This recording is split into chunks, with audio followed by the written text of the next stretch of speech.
the FARs are good to come back to as we continue to learn, because what's going to happen is everything is just going to build on top of this, and you're going to start to understand what is actually being said in these FARs.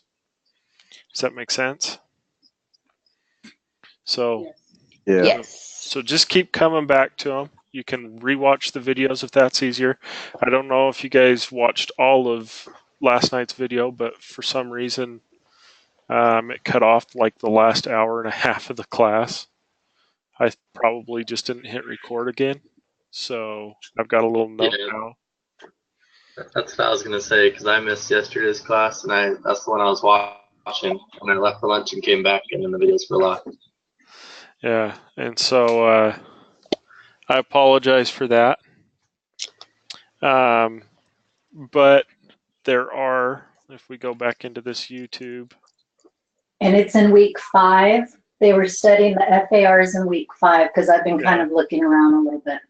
Yep, so week 5, let's see, it was in, so if you click on this 2017 class, go to week 5, and I believe it was the first day, right?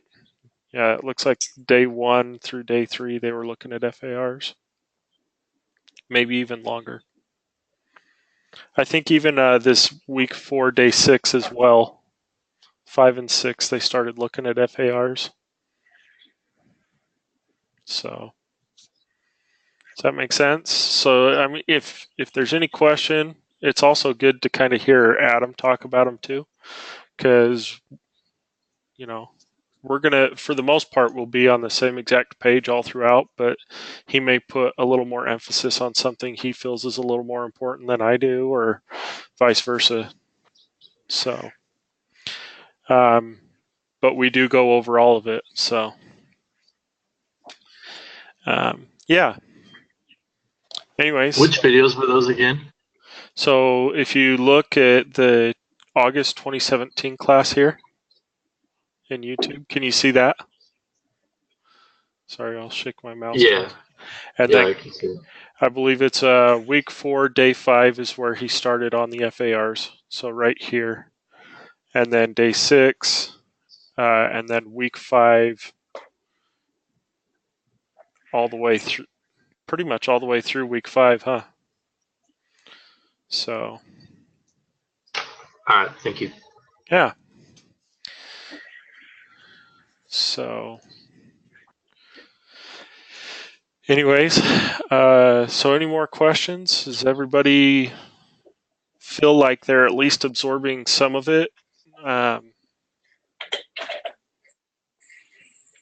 Yeah. Is everybody comfortable with the language that they're seeing inside these? Mm-hmm. Okay. All right then. So last night we left off on Subpart T, Flight Operations. Okay.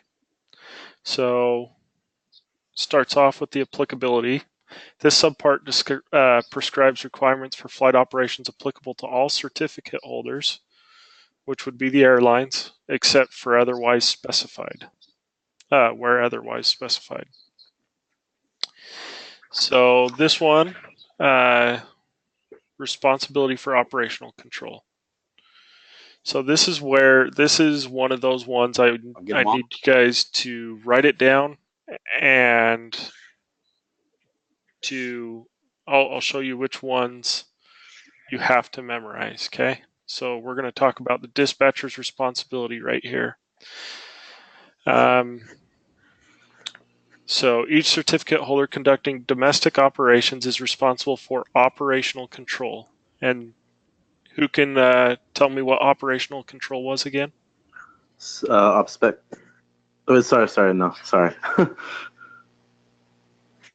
It's the exercise and authority over initiating, conducting, or terminating a flight. Okay, yeah. So exercise authority over initiating, conducting, and terminating a flight. Okay? So that means that so here it talks about the pilot in command and the aircraft dispatcher are jointly responsible for the pre-flight planning. So this is what you have to memorize this one.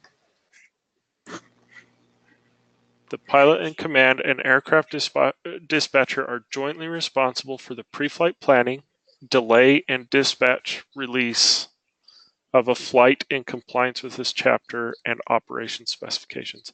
So this is what you have to have memorized right here. That's like the most important part of it.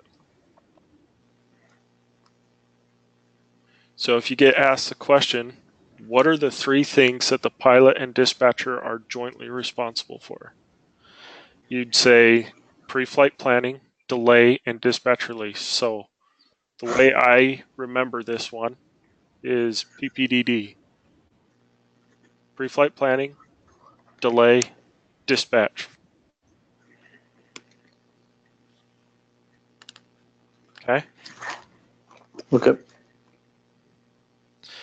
Now, here's the other part of that you have to have memorized. So there's 6 total things that the dispatcher is responsible for.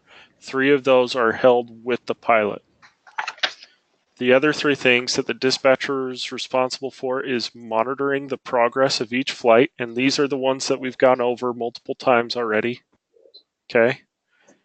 Issuing necessary information for the safety of the flight, and then canceling or redispatching a flight if, in his opinion or in the pilot or opinion of the pilot in command, the flight cannot operate or continue to operate safely as planned or released.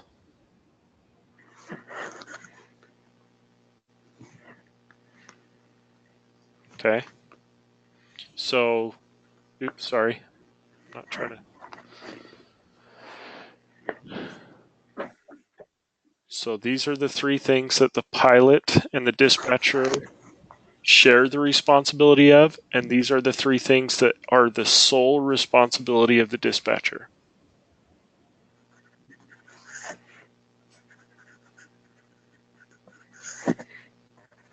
Okay.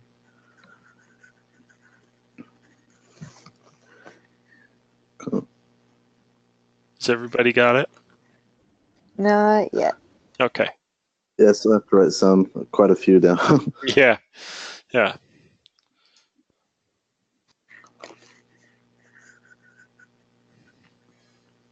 Just trying to figure out a way I can summarize all of it without missing any important Don't part. summarize this.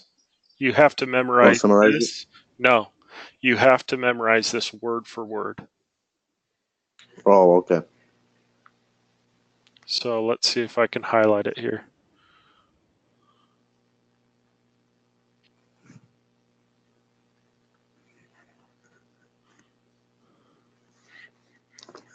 And then here. Yep. This is something you don't want to summarize. This has to be word for word. Okay.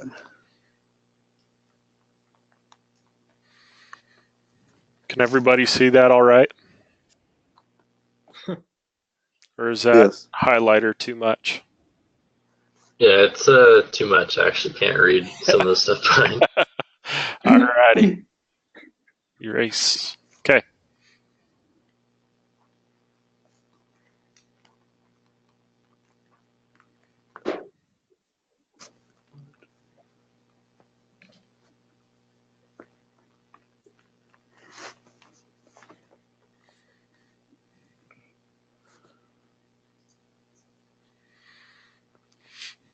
Okay, so I got 1 down and 2 as well. C2. Yeah, so you have to, you've got this one, right? So Yeah, I got that one. this is the part you got to memorize word for word, what I have highlighted right here. Mm-hmm. And this is the other part that you have to have memorized.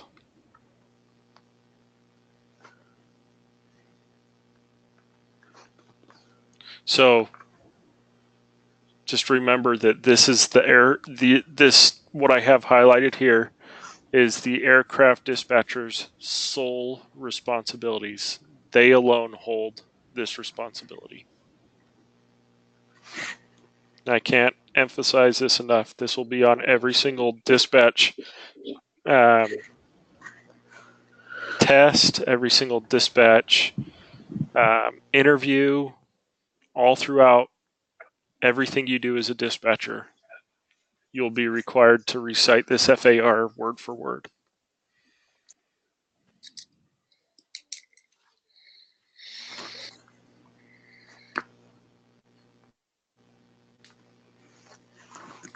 So the way I memorize this sole responsibilities is mic, M-I-C, okay?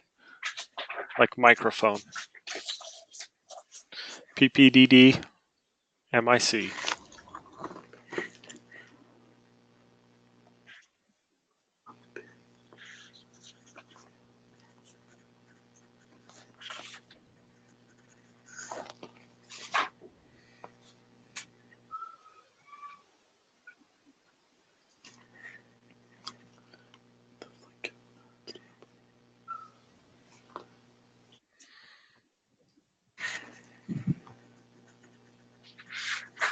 Let's see if I can do this without looking like a 12 or a kindergartner.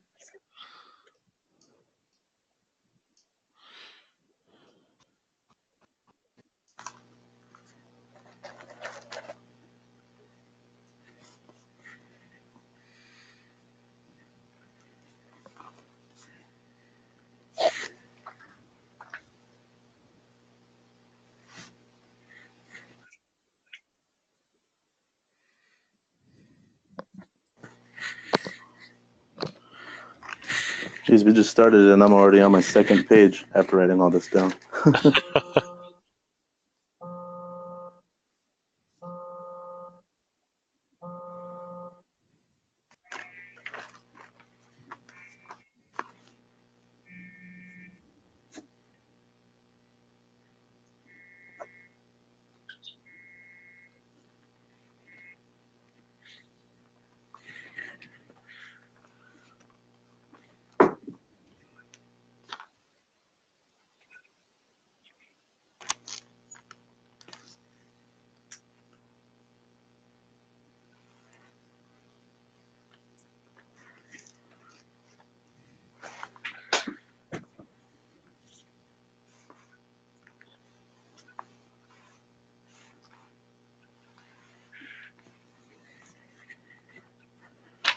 Does everybody have it? Yes, I do. Yep. Anybody not have it? All right. Okay. So like I said before, this is an very key FAR. Mostly because how can you do your job if you do not know your responsibilities, right? So, each pilot in command, continuing on this, each pilot in command of an aircraft is, during flight time, in command of the aircraft and crew, and is responsible for the safety of the passengers, crew members, cargo, and airplane. Okay. Oh, let me erase this really quick. Okay. Each pilot in command has full control and authority in the operation of the aircraft without limitation over other crew members and their duties during flight time, whether or not he holds a valid certificate or holds valid certificates authorizing him to perform duties of those crew members. So what this is saying is, okay, say you have a in-flight navigator. Which is a required crew member depending on where you're flying, right? So if you're doing like the new Houston to Tokyo flight, or I mean the Houston to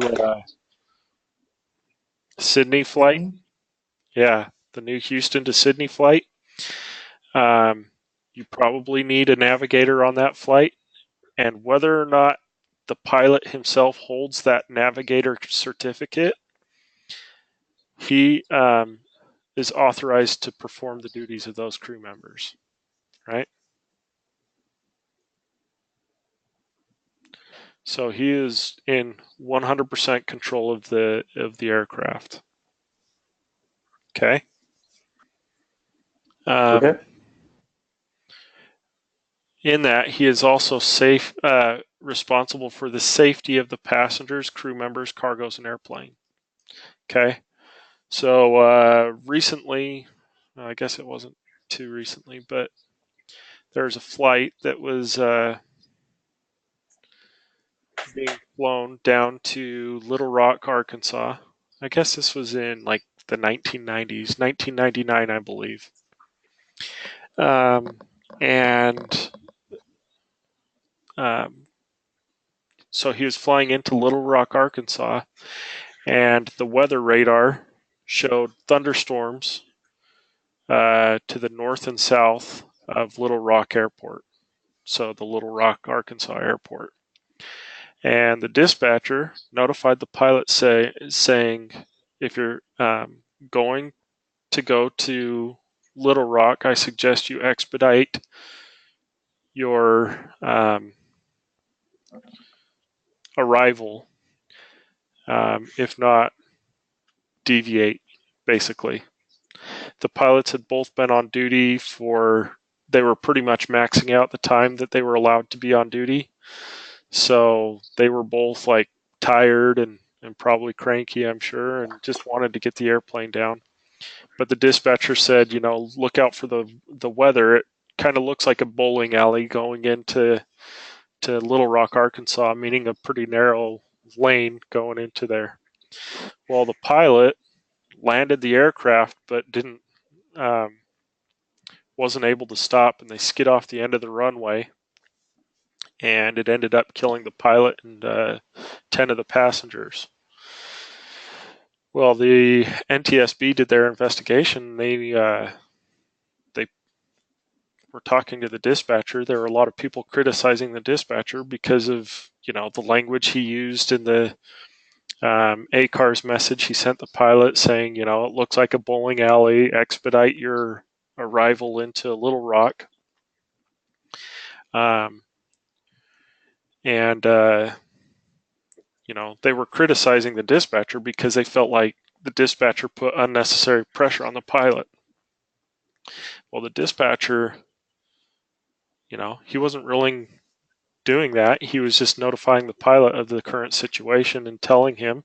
He was issuing the necessary safety information, right? He told him about the storm. He was obviously monitoring the progress of the flight.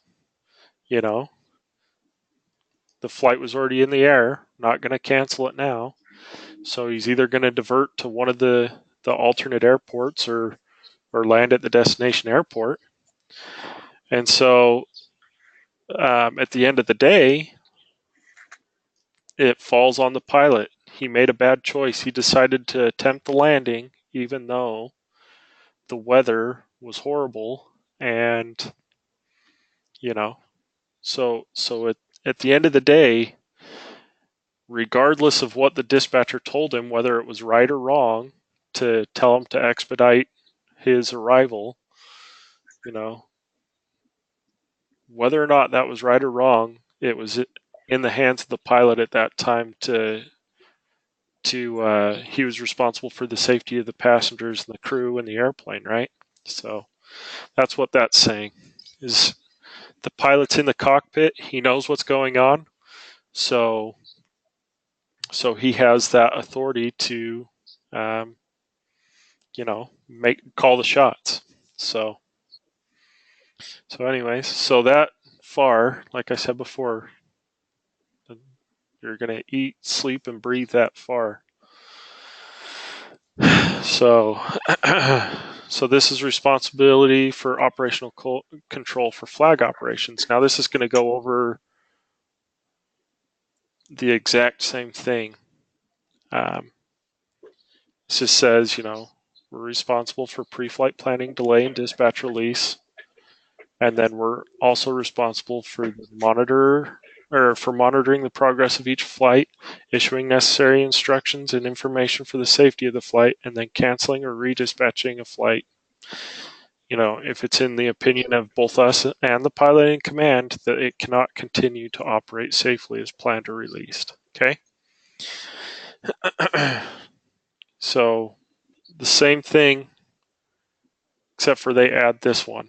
No pilot may operate an aircraft in a careless or reckless manner so as to endanger life or property, which kind of falls into this, right? So moving on. So supplemental operations. Each certificate holder, and this is going to go over almost the exact same thing, word for word. Not quite, but it talks about, our operational control. So we have to list each person on board the aircraft, and then we have the pilot in command and the director of operations are jointly responsible for the initiation, continuation, diversion, and termination of a flight in compliance with this chapter and the op specs. The director of operations may delegate the functions for initiation, continuation, diversion, and termination of the flight, but he may not delegate the responsibilities of those functions. So basically it's saying the director of operations may delegate his authority for operational control of the flight, but he may not delegate the responsibility. So he still holds, what that's saying is he still holds the responsibility, but he can have a dispatcher create the release. But he's still responsible for the safety, for the operational control of the flights. So the director of operations is responsible for canceling, diverting, or delaying a flight if, in his opinion, or in the opinion of the pilot in command, the flight cannot operate or continue to operate safely as planned or released. The director of operations is responsible for assuring that each flight is monitored with this respect to at least the following: departure of the flight from the place of origin and the arrival of the place of destination. At the place of destination, including intermediate stops and diversions therefrom. Maintenance and mechanical delays at the places of origin and destination or intermediate stops. Any known conditions that may adversely affect the safety of flight. So basically, when we're exercising our operational control as a dispatcher, this is just changing that and including the director of operations.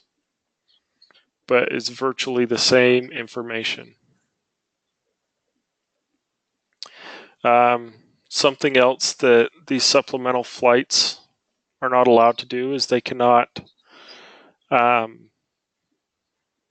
fly for hire. Does that make sense? So they can't put any passengers on there. Only crew members are allowed, which dispatchers can also be considered the crew members.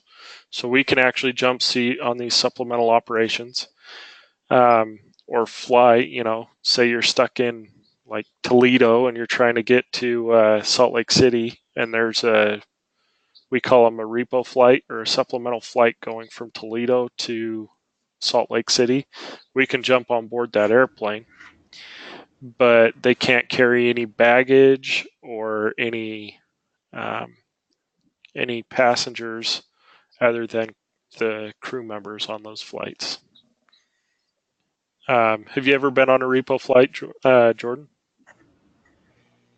I've been on a few ferry flights, when we're doing a charter for a baseball team or something like that. We'll ferry the plane there to pick them up and then ferry it back to Chicago or something. Yeah, and that's basically the same thing. A reposition flight, that's a repo flight. That's what I'm referring to. A charter flight or a ferry flight, flying. Say an airplane needs to go in for maintenance. We're operating those flights under a supplemental flight. So under these supplemental flights. rules. Actually, charter. And I've had one diversion as well, where it was something like that. A flight coming in across the Atlantic diverted to like Richmond, Virginia, and we kind of ferried a plane there to pick them all up and rescue them. Yeah. So it's kind of weird flying on the airplane with nobody on board, huh? It's really weird, and our rules are a little different, where we're all crew. We don't have to do safety demos and some of that, which is nice. Yep. So yeah, I mean that's the differences that it's talking about there.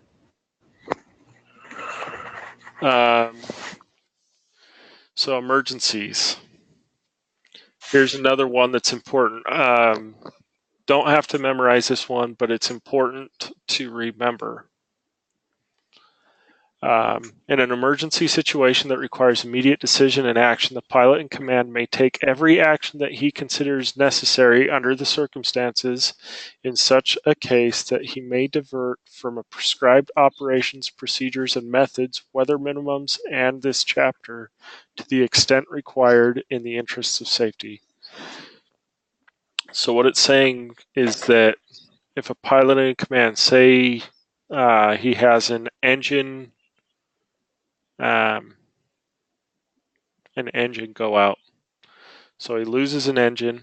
He can once he declares an emergency, he'll call up air traffic control and say, "Air traffic control, I'm declaring emergency. I just lost my engine."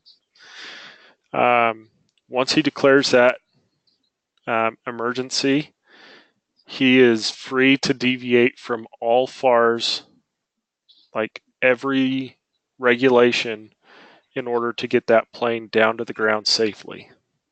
Now that doesn't mean that he's just going to like put it into a nosedive and land at the closest airport. He's still going to make reasonable decisions because he's still responsible for the safety of the flight and the passengers and the aircraft and everything. But basically it's saying that at that point in time, if he has to descend unauthorized, he can start descending. If he has to bank hard, whatever it is, he's allowed to do it free from any recourse from the FAA. As long as he gets that flight down safely, that's what they're concerned about.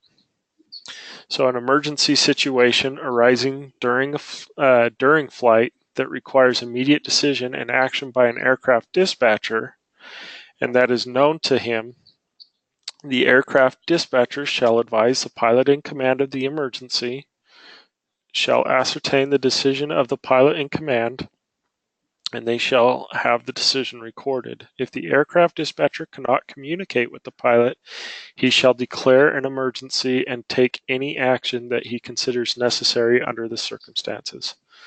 So what that's saying is that a dispatcher also has the responsibility, if there's an emergency, to declare that emergency. So that would be things like, you're watching flight following, all of a sudden the airplane falls off the radar, you lose track of it, you can't communicate with the pilot, like you're trying to send them ACARs, you've tried contacting Delta Radio, you've tried having air traffic control contact the pilot, like you can declare an emergency at that point.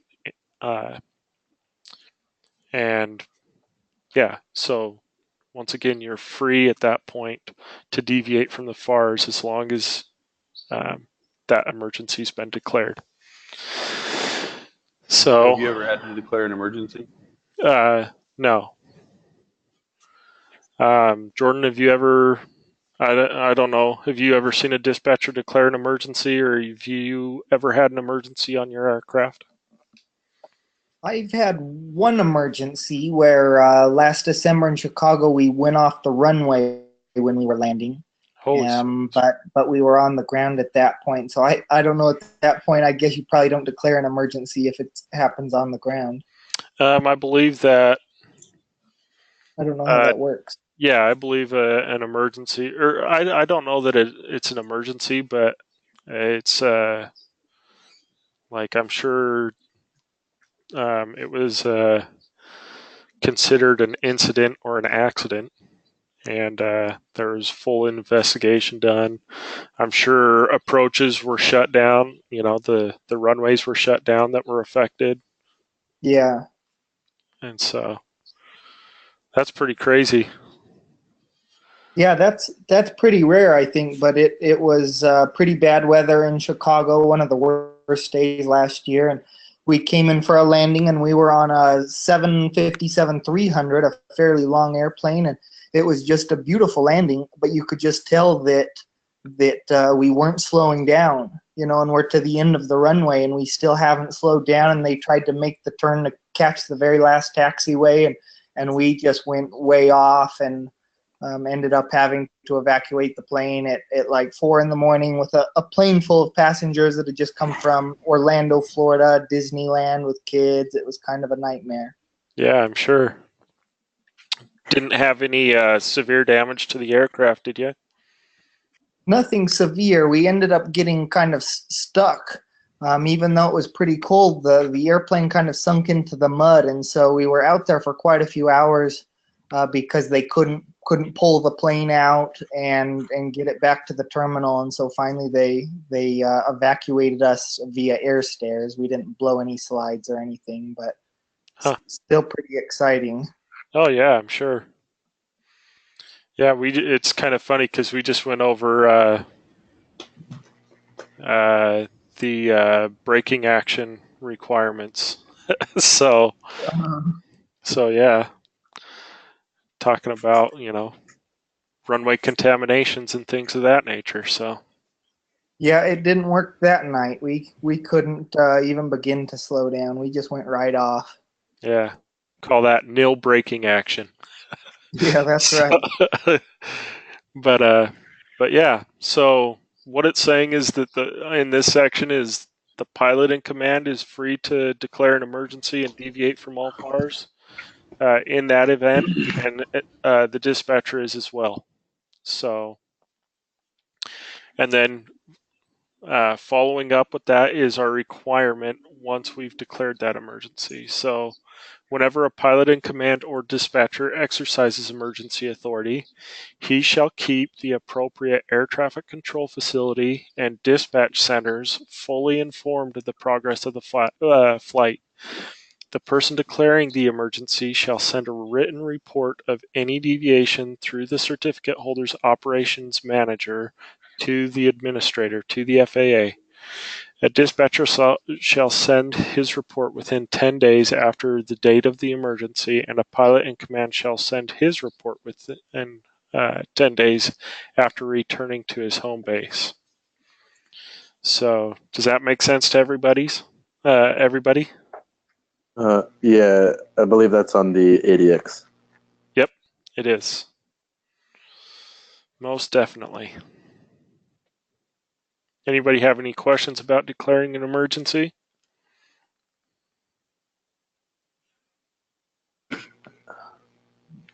All right. No, but I was just saying, no, but I guess my dad, he, I guess back then, he said that before 9/11 happened, he said that the guy that flew into the South Tower was on his flight a couple months prior, and back when my dad was a flight attendant, he was trying to get into the cockpit and everything, and my dad had to hold him down while the plane had to descend, and I guess they made an emergency landing because that guy was trying to get into the cockpit. Wow, that's crazy. Yeah, hijacking or an attempted hijacking, an unruly passenger that is making an attempt to get onto the flight deck. Like, all of those are reasons for an emergency landing, Yeah. And, there's a dispatcher I was talking to today. She was talking about, she said one time there was a flight that left Montana and it was going to somewhere in the northwest. I'm sorry. And she said that she saw the flight take off, get about 30 minutes out, and then circle around and head back to the airport. I guess it wasn't quite 30 minutes, but she had tried to contact them on the ACARs, and the pilots weren't responding, so she contacted air traffic control, and they said that they had contact with the pilot and they declared an emergency. So she watched them land back in Montana. Well, she found out that there was a passenger that tried to breach the flight deck because he believed that he was an alien and that he could fly the plane better than the pilots. So, No. so she said, she's like, it was published in the news, and she cut out the article, and she's like, it's a legit thing. People are crazy. So anyway, so this is talking about when there's an emergency on a supplemental operation, and this is basically the exact same scenario. So not a whole lot changes under supplemental. So engine inoperative landing and reporting, except as provided in this paragraph of this section. So this is on the ADX. Whenever an airplane engine fails or whenever an engine is shut down to prevent possible damage, the pilot must land the airplane at the nearest suitable airport in point of time at which a safe landing can be made. So what do you guys think it means by in point of time? Nearest suitable airport in point of time. I'm gonna say when he feels most confident. Okay, so what happens when an engine shuts down? They would have to go through their checklist. Yeah, I would think, first of all, if you lose a left or right engine, you could flip over or have attitude issues, so they've got their hands full, so they're scrambling to get control of the aircraft before worrying about where to land. Okay, so yeah, I mean, kind of, but believe it or not, when an engine shuts down, there's an increased amount of drag, but basically they just don't have the power to operate, and so the airplane will start basically, even if both engines shut off, there's still a glide ratio where the airplane will glide just like a glider, okay? But it just means that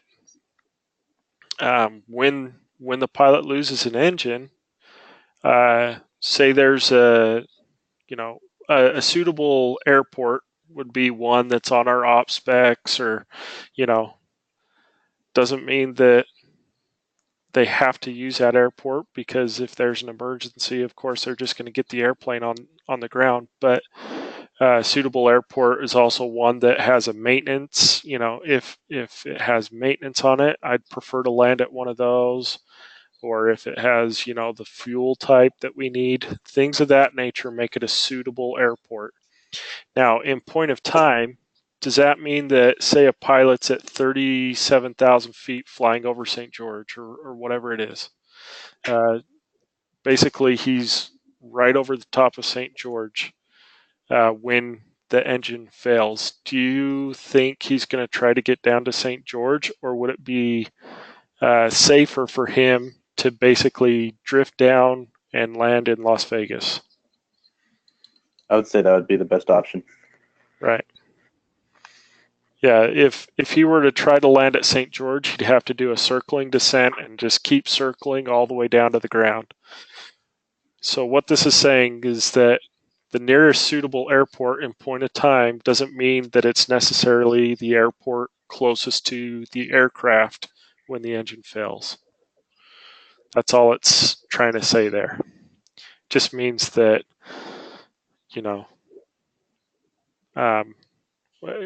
so what happens on the dispatcher role is when a pilot says that he's lost an engine, the dispatcher is going to run numbers and they're going to say, this is how far you got. You can drift for 150 miles, and we're going to talk about method 1 and method 2 drift down, but yeah, they're just going to tell them, look, this is how far you've got, and these are the suitable airports you can reach. And then the pilot's going to basically do what he has to get to one of those airports. And if it's not safe to get to one of those airports, something else happens, then he's going to divert to a different one. But yeah, just because you lose an engine doesn't mean that you just start tumbling out of the sky or anything like that. You're going to feel drag on that side of the aircraft, but they can correct that to a point using what we call trim tabs on the aircraft. And the trim tab just basically relieves the pressures off those flight controls. But they definitely want to get that aircraft down on the ground as soon as they possibly can, and as safely as they can. So yeah, that's what that one's talking about. Why don't we take a quick 5-minute break? We'll just get back on at 6:30, and we'll continue from there. Is that okay with everybody? That's fine. All right. Okay. Yes, sir. Or not a favor, I guess. Just when you have the time, do you think I'd be able to do like a little tour of the facility? Yeah, that's one thing you guys are free to do is you can job shadow and take a tour. I probably can't do it for a little while, but before the end of the course for sure. Hell Okay. yeah. I was just curious.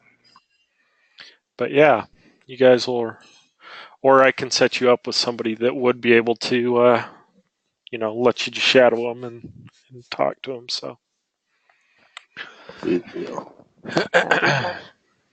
But yeah, for sure. Okay. So when we have an engine in op, we'll continue on here. If not more than one engine on an airplane has 3 or more engines fail or is shut down to prevent possible damage, the pilot in command may proceed to an airport that the pilot selects after considering the following. The pilot makes a reasonable decision that proceeding to the airport is as safe as landing is the nearest suitable airport. The nature of the malfunction. So, just real quick, what this is saying is, say his intended destination, he's flying Phoenix to Salt Lake, and his engine fails at St. George. So, if the pilot at that point, goes through these questions and feels like it'd be safer for him to continue to Salt Lake than it would be to take a 90 and fly over to Las Vegas, then he can continue on to Salt Lake City.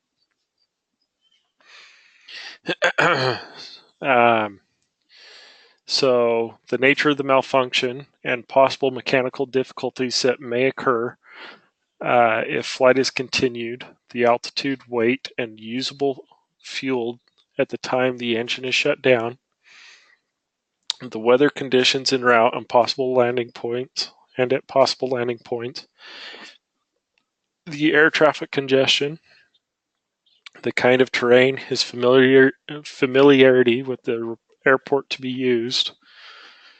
The pilot in command must report each engine shutdown in flight to the appropriate communication facility as soon as practicable.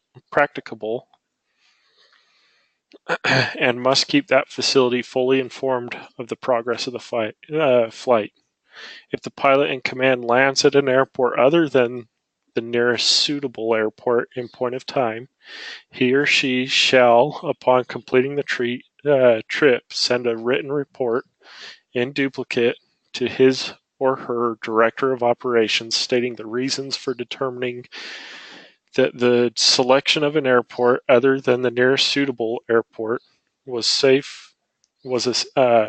as safe a course of action as landing at the nearest suitable airport.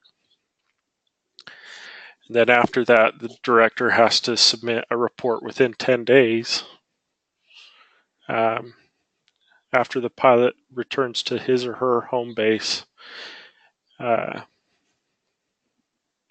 to the certificate holding district office. So that means to the FAA. Certificate holding district office would be like for St. George, for SkyWest, it would be Salt Lake City FAA office. Does that make sense? Okay. Yep. All right. So what subpart of the FARS is dispatches are the regulations for dispatchers found? We talked about this yesterday. Subpart U. Yeah. And guess where we're at? So, Subpart U. yep. Okay. So this is all going to be really important. As you can see, this has a lot of highlights and red boxes. All right. So are we gonna be writing most of this down? Yeah, you're gonna. This section's gonna take us a while to get through. Did I already pass? Okay. Anyways, but yeah, we're gonna talk about a lot of different things here. And it's all pertinent to dispatchers. Okay, here we go. So, yep, if you get asked a question, what subpart of the FARs relates to dispatching? Subpart U, uniform. All right, so applicability. Okay, this subpart prescribes dispatching rules for domestic and flag operations and flight release rules for supplemental operations. Okay, so dispatching authority. Except when a plane lands at an intermediate airport specified in the original dispatch release and remains there for not more than 1 hour, no person may start a flight unless an aircraft dispatcher has specifically authorizes that flight. So this is in the ADX. That's why it's got a box around it. You don't have to memorize this one, but just remember. So what it's talking about with this intermediate stop is, I believe it was Adam was telling us about when he was dispatching for Great Lakes. What he could do is he could send a flight, say from like Cedar City to Moab. He could send the flight with passengers on it to Moab, and as long as that airport or aircraft, so he'd flight plan it for the trip to Moab and then back to Cedar City. So he'd have all the fuel for his trip to Moab and everything, all the flight plan routes and everything that the pilot was going to use to Moab and then back to Cedar City. And as long as that aircraft was not on the ground in Moab for more than 1 hour, he didn't have to redispatch it. He didn't have to like end the flight and create a new dispatch release. He could just write one release that covered both stops. Does that make sense? Anybody have questions on that? Nope. Okay. So the key here is that when the airplane lands at the intermediate stop, they can't be on the ground for more than 1 hour. Okay. Dispatching authority for flag operations. This is also in the ADX. No person may start a flight unless an aircraft dispatcher specifically authorizes that flight. So flag operations, the aircraft dispatcher has to authorize the flight, meaning he's got to send a release for it. Sorry, just a second. My voice is trying to get used to talking for 4 hours straight every night. So, okay. Now, in B, no person may continue a flight from an intermediate airport without redispatch if the airplane has been on the ground for more than 6 hours. So for flag operations, what is flag again? Lower 48 and international. Okay. Yep. So Not lower 48, I'm sorry, Alaska and Hawaii. Alaska and Hawaii and everything international. So if you are dispatching a flight, so this one's for domestic operations, meaning the lower 48, right? This one's talking about flag operations. So in flag operations, if the airplane is on the ground for more than 6 hours, it needs to be redispatched, regardless if you planned the flight back already and the aircraft has all the fuel and everything and is ready to go. It doesn't matter. At 6 hours, we have to redispatch. Does that make sense to everybody? Yeah. All right. So, so now we're going to talk about the supplemental operations. No person may start a flight under flight following system without specific authority from the person authorized by the operator to exercise operational control over the flight. No person may start a flight unless the pilot in command or the person authorized by the operator to exercise operational control over the flight has executed a flight release. So it's not a dispatch release, but a flight release. They're different documents. Setting forth the conditions under which the flights will be conducted. The pilot in command may sign the flight release only when he and the person authorized by the operator to exercise operational control believe that the flight can be made with safety. And then no person may continue a flight from an intermediate stop airport without a new flight release if the aircraft has been on the ground for more than 6 hours. So once again, with supplemental operations, if it's at an intermediate stop for more than 6 hours, it needs to be redispatched. Okay? Okay, so I just had a quick question.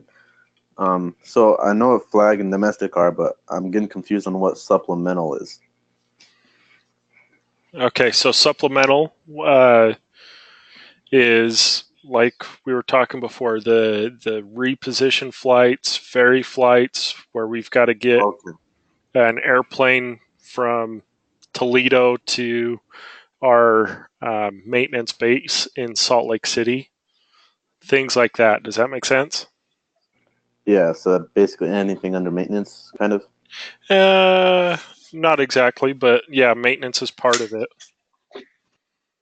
Also, anything that is like any sort of a charter operation is going to be under supplemental as well. Okay. So maintenance flights, ferry flights, there's a whole bunch of them that fit all into the same category. But maintenance reasons, a lot of times when you have a lot of like weather issues, and let's say that Chicago has thunderstorms, a lot of times airlines will cancel a whole bunch of flights going into Chicago.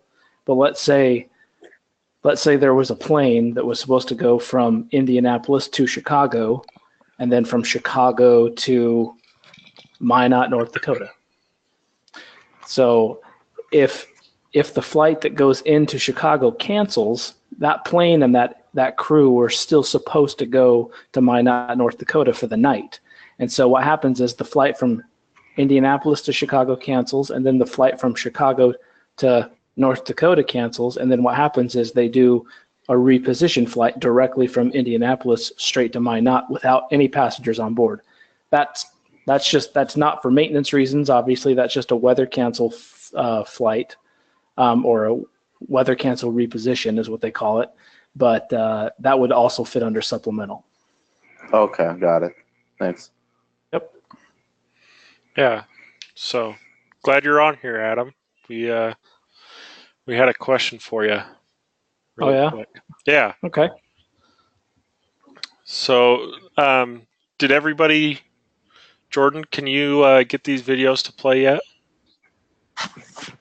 I cannot. I don't know what's going on. They pop up, but when I click on them, they say they're unavailable. Okay, I think the reason for that is that on the YouTube channel, I had to set them as private so that they're not public. So what I did is I gave everybody like permission to view it with their web, with their email address, and so that may be the problem. How recently did you try? I know that Sierra was having this issue earlier in the day, and I switched them over to public so that there shouldn't be any problems. But I'm just trying again now, and I just clicked on it right from your email, and it still says this video is unavailable. Okay.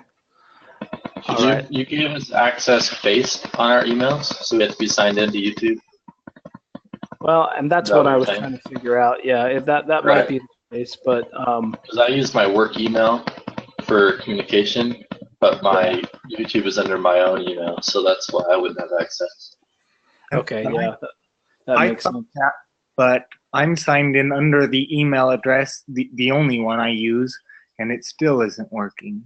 Okay, I'll go in there and I'll try, and I think that the playlist might still be set to private, and the videos. So I'll be able to fix that though here within a couple of minutes, and then I'll have you try again. And then Evan, what's a better email, like a personal email address maybe that you'd want me to use? You can even just message it to me if you want. Yeah, I'll message it to you. Okay, sounds good. Anybody else having problems? I know that Sierra, you were earlier, but yours seemed to get fixed, right? Yep. She had a question about YouTube Red, though. She was trying to download the videos and it wouldn't let her. I think it might also be for the same reason, because it's set to private. But yeah, that's what it says. It's just that it's set to private.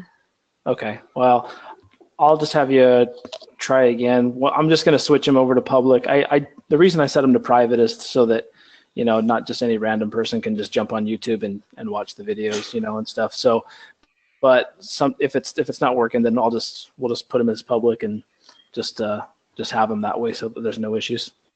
I don't want to sound like a Debbie Downer, but I don't think anybody's going to be watching these for fun. So, hey, you never know. We're probably in the clear. Oh, there's some you never know, those random people out there searching for dispatch courses. Right. Oh yeah, I know that there's no. In fact, all of the last 2 classes were also just as public, and it's kind of the only thing. Yeah, normally nobody obviously is gonna be stumbling upon them. The only thing that I try to avoid is because sometimes this happens. I'll get a random person on there like subscribing to it, and then because it'll show me like who's seeing it and who's subscribing to it, and I'll get like a random person in there. Like it only happens maybe like once or twice a month, so it's not like it's that frequent by any means, but I'll get like a random person, and then they'll like send me or they'll ask some like weird questions or put some like weird comments on it, so that's right. The only reason that I was trying to have them just be private, but I'll switch it around, and I'll have you guys try again and make sure that fixes it. All right. Anybody else have any questions? I don't think so. Oh, do you know what? Since we're on the subjects of questions, I remember the one from yesterday when we were talking about jump seating, when we were in part 65, about the 2.5 hours. So I figured that out today. Basically what it states is that a dispatcher has to have 5 hours of jump seat per year, right? Part of their recurrency training. Well, what happens is that there's that little caveat that says that it can be knocked down to basically 2 hours of flight or 2.5 hours of flight time, correct? So for each leg that the dispatcher flies on, say that I fly St. George to Salt Lake to Denver, Denver to St. George, that's 3 legs. So with 3 legs, I would only have to have a total of 3 hours of flight time. For every leg, you basically get an hour knocked off of your required time. Does that make sense? So on the 4th leg, it just goes down to 2.5. Yeah, so on those, it's usually almost impossible to get down to 2.5.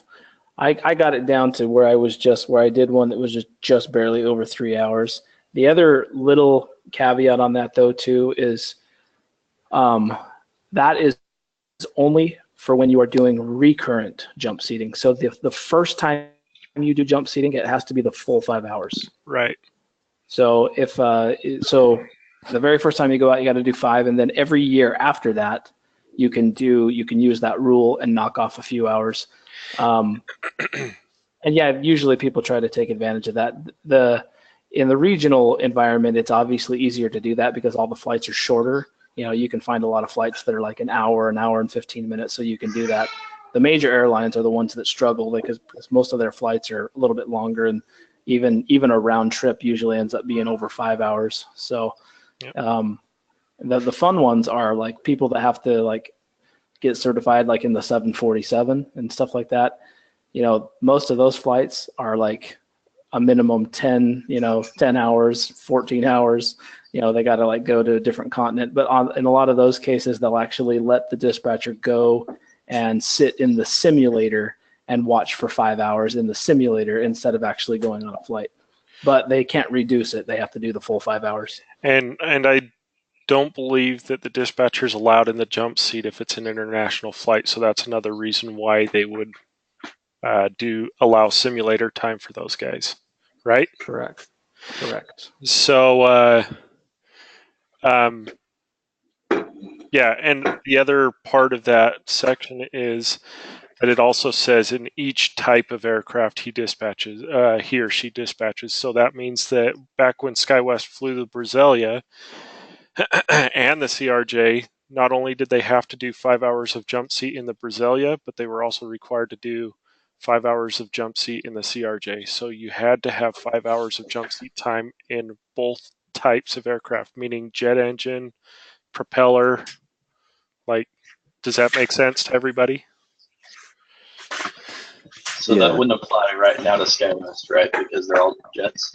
Yep, we're all turbine-powered aircraft.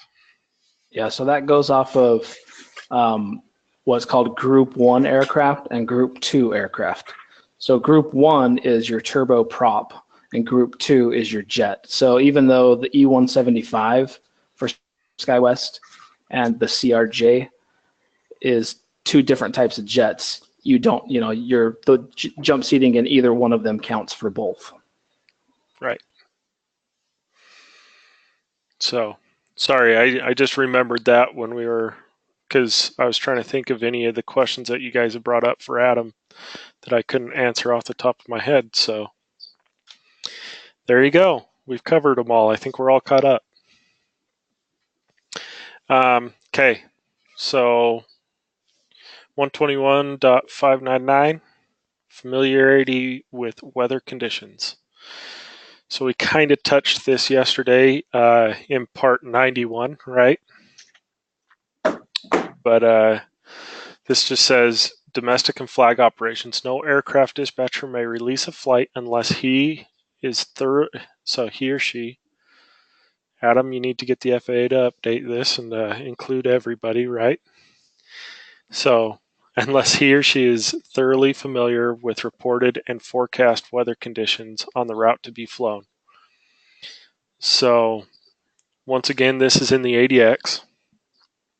And like I said, SkyWest, what they do is the first 20 minutes, basically a release, they schedule it so that a release doesn't need to be done in that first 20 minutes of when you get to work, because they want you to get distractions out of the way and to have a basic understanding of what is going on in the country as far as weather's concerned. So for supplemental operations, no pilot in command may begin a flight unless he or she is thoroughly familiar with reported and forecast weather conditions on the route to be flown. So basically the same wording, just for a different type of operation. And this one, you'll notice that the pilot in command is responsible. The dispatchers, for SkyWest flights, the dispatchers will still, send all the information, create, run all the numbers for the pilot and everything, but technically it's the pilot in command that's responsible for it. So aircraft dispatcher information to a pilot in command. Domestic and flag operations. So the aircraft dispatcher shall provide the pilot in command all available current reports or information on airport conditions and irregularities of navigation facilities that may affect the safety of the flight. So if all of a sudden it starts snowing at the destination airport and they get, runway contamination on there, basically we got to give the pilot a heads up and say, hey, just a heads up, it's snowing at your destination, or we got to send them a new TAF, or say one of our navigational aids goes out, we have to send them, that information, because now they have to basically, they need to be aware of these things, because say, we've scheduled them to take a certain approach into an airport, and the navigation aid that assists them in that approach goes out while they're in flight. That approach they were planning on using is no longer available, so they'd have to look up the approach for one of the other runways, and we'd be responsible for relaying that information to the pilot. So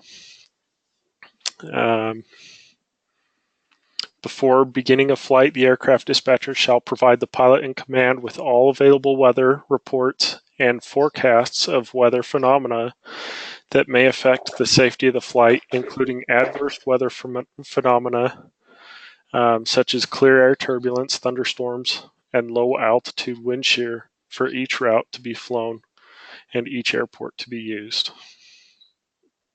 And then during the flight, the aircraft dispatchers shall provide the pilot in command any additional available weather information of meteorological conditions, including adverse weather phenomena such as clear air turbulence, thunderstorms, and low altitude wind shear, and irregularities of facilities and services that may affect the safety of the flight. So that's kind of what I just went over. And this falls directly into our sole responsibilities as dispatchers, right? Monitor the progress of the flight. And then what's the second one?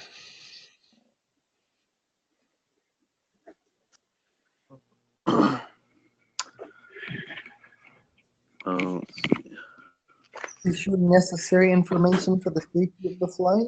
Yep. So issue any necessary information concerning the safety of the flight. Okay. So direct responsibility, that's your job. And I believe some of these questions are even in the ADX,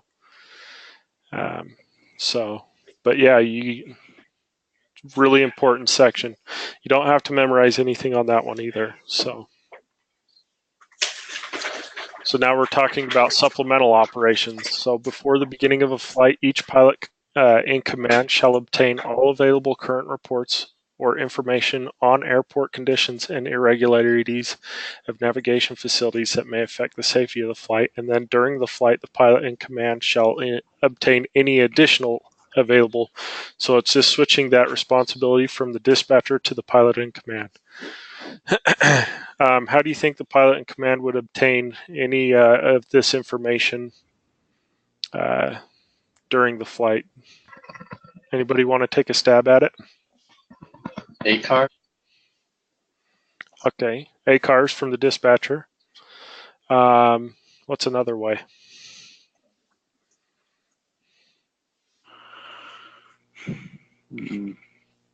Air traffic control.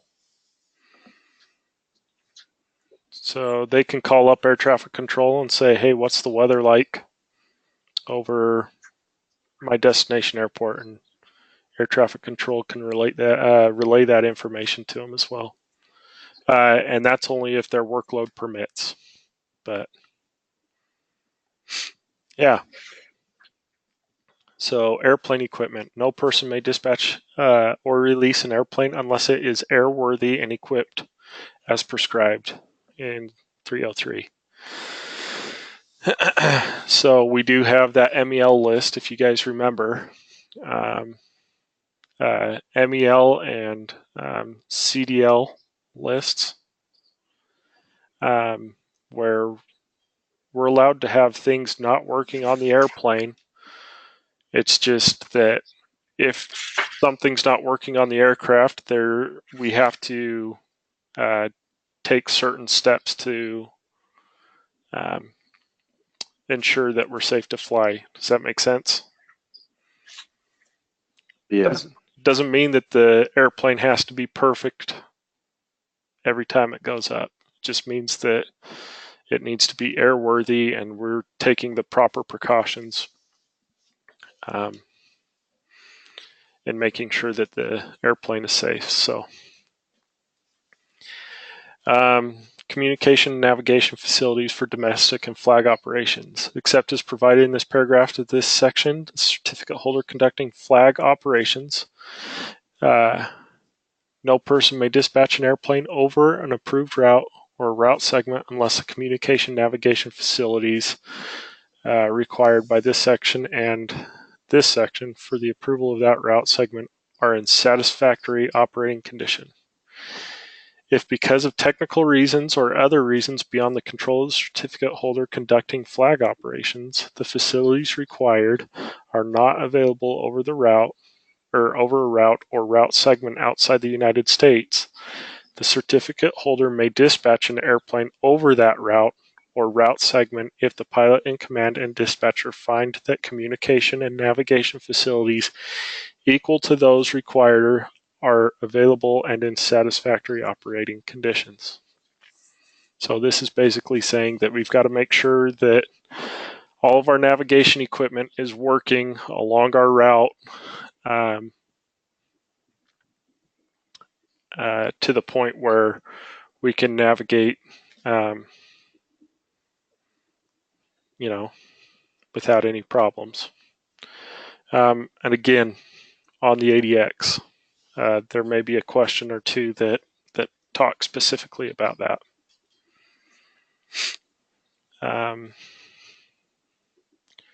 And it's basically the same once again for supplemental operations. Okay. And as far as VFR goes, we once again don't fly VFR flights at SkyWest. So we're just going to kind of run over this really quick. Oops.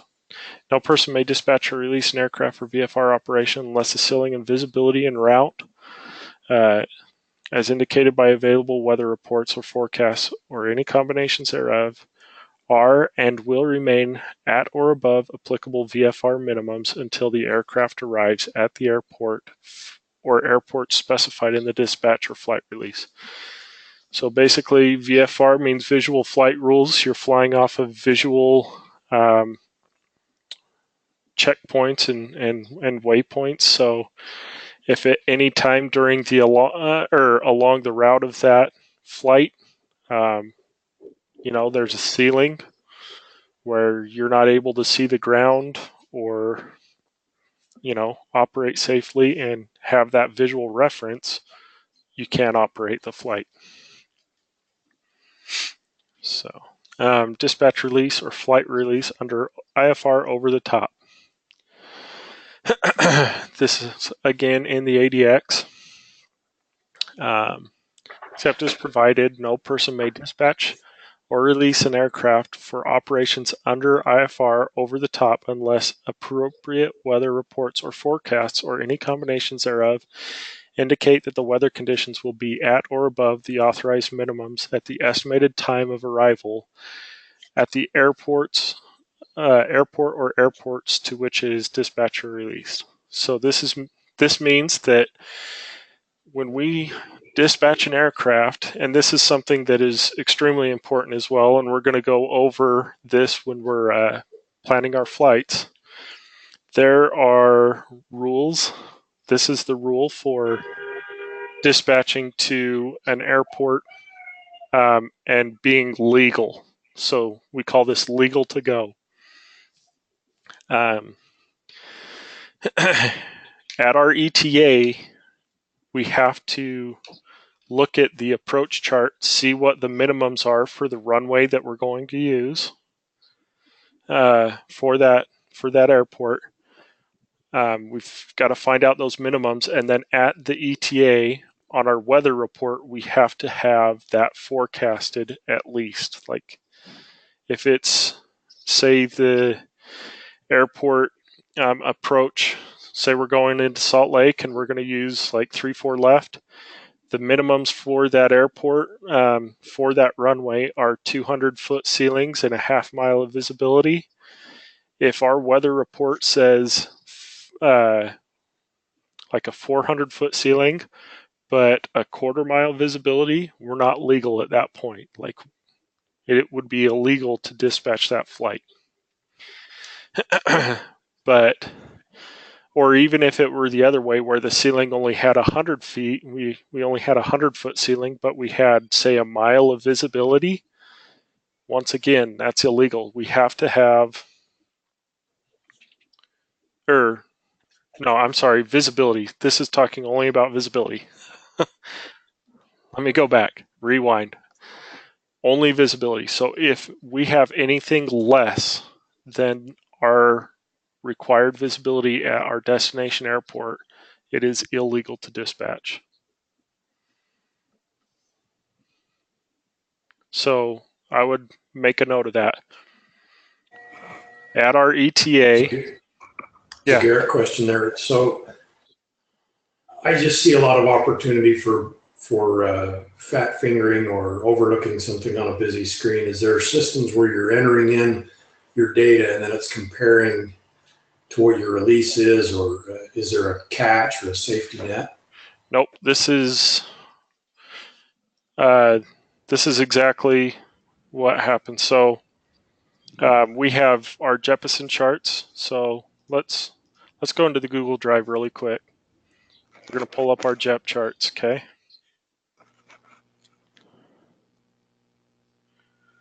No, not that one.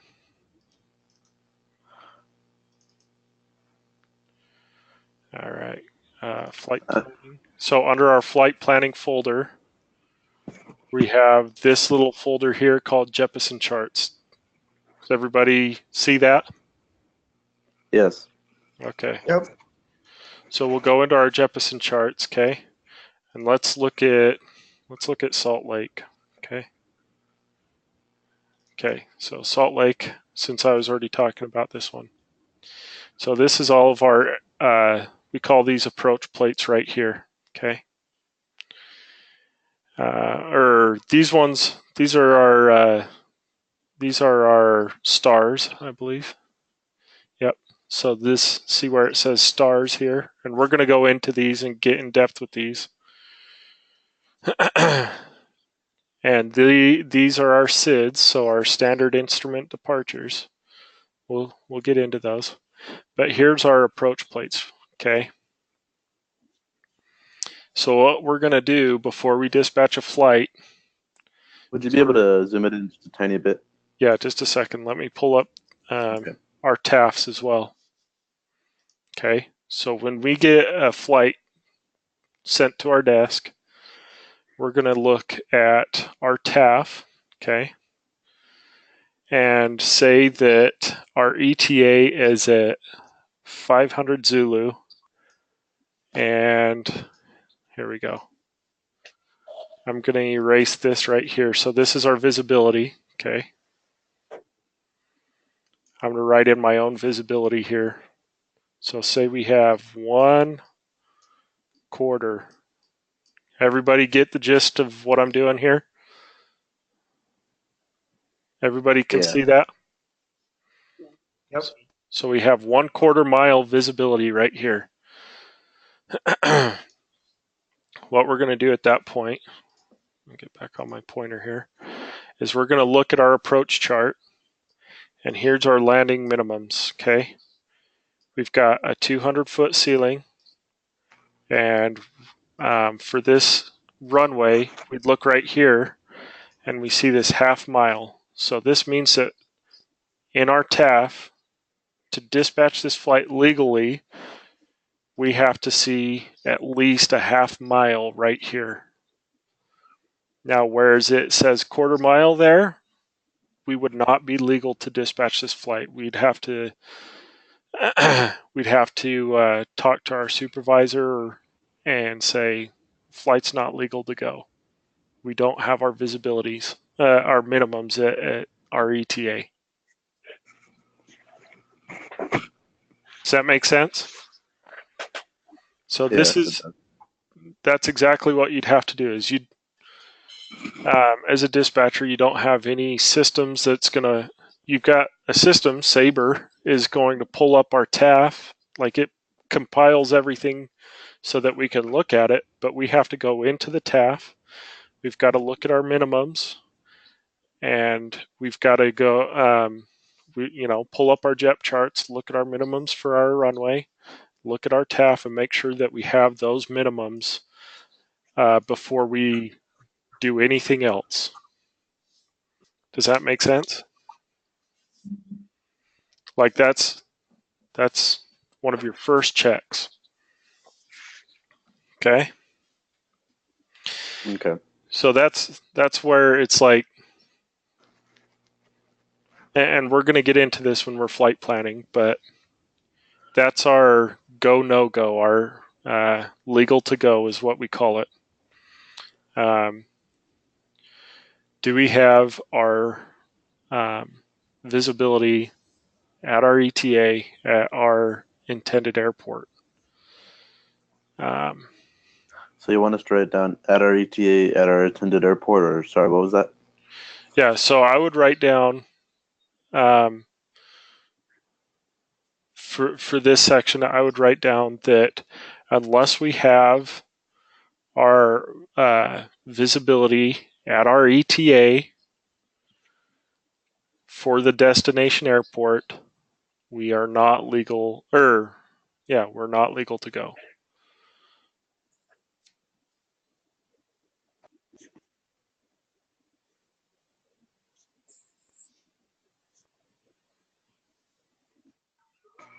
Everybody got that? Okay, so I got unless we are. I just got the unless we are, and then at our ETA. So I just missed a couple words in between. So unless we are what? Unless Have visibility. unless we have visibility at our ETA. Okay. At our destination airport, we are not legal to go.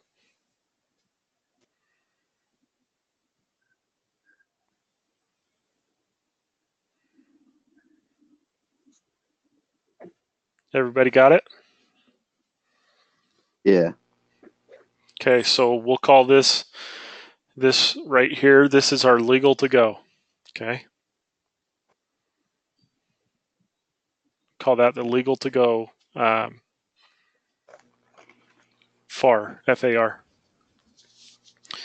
Okay, now we're going to talk about flag and supplemental operations. So no person may dispatch or release an aircraft for a flight that involves extended overwater operation unless appropriate weather reports or forecasts or a combination thereof indicate that weather conditions will be at or above the authorized minimums at the ETA at any airport which dispatched or released to or to any alternate airport. So they have to have their minimums at every single airport. Okay? and that'll make more sense when we start our flight planning. Okay. Each certificate holder conducting a flag or supplemental operation or domestic operation within the state of Alaska shall conduct extended overwater operations. Shall conduct extended overwater operations under IFR unless it shows that operating under IFR is not necessary for safety. So, not really. I mean, it's important, but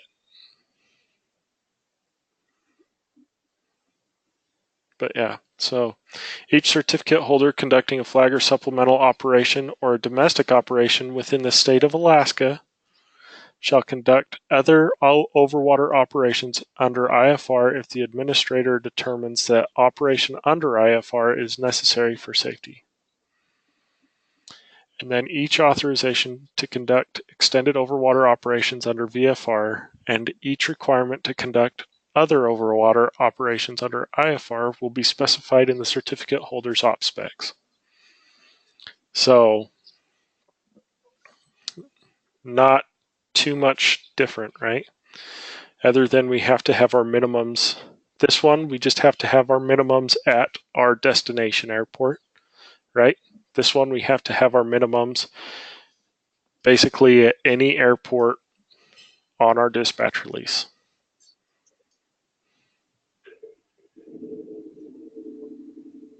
Alternate airport for departure.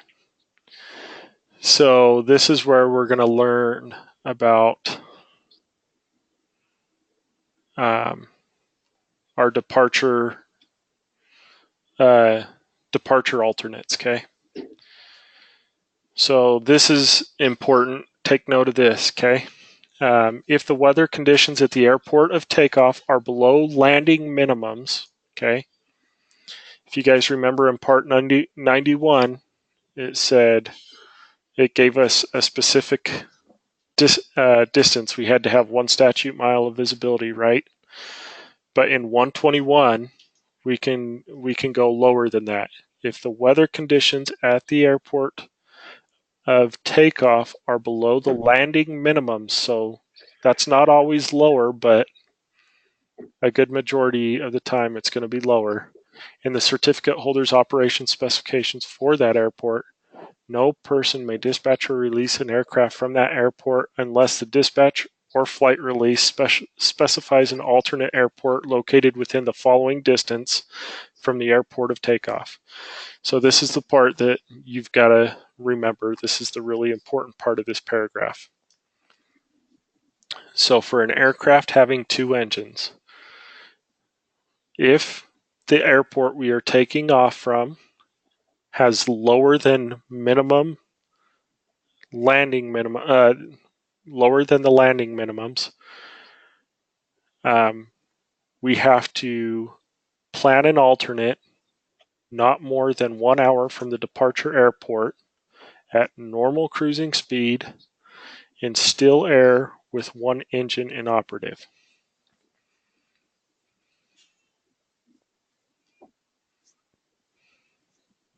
Okay, so make that note. Aircraft with 2 engines for departure alternate, the alternate airport cannot be more than 1 hour from the departure airport at normal cruising speed in still air with 1 engine inoperative. You're going to get asked this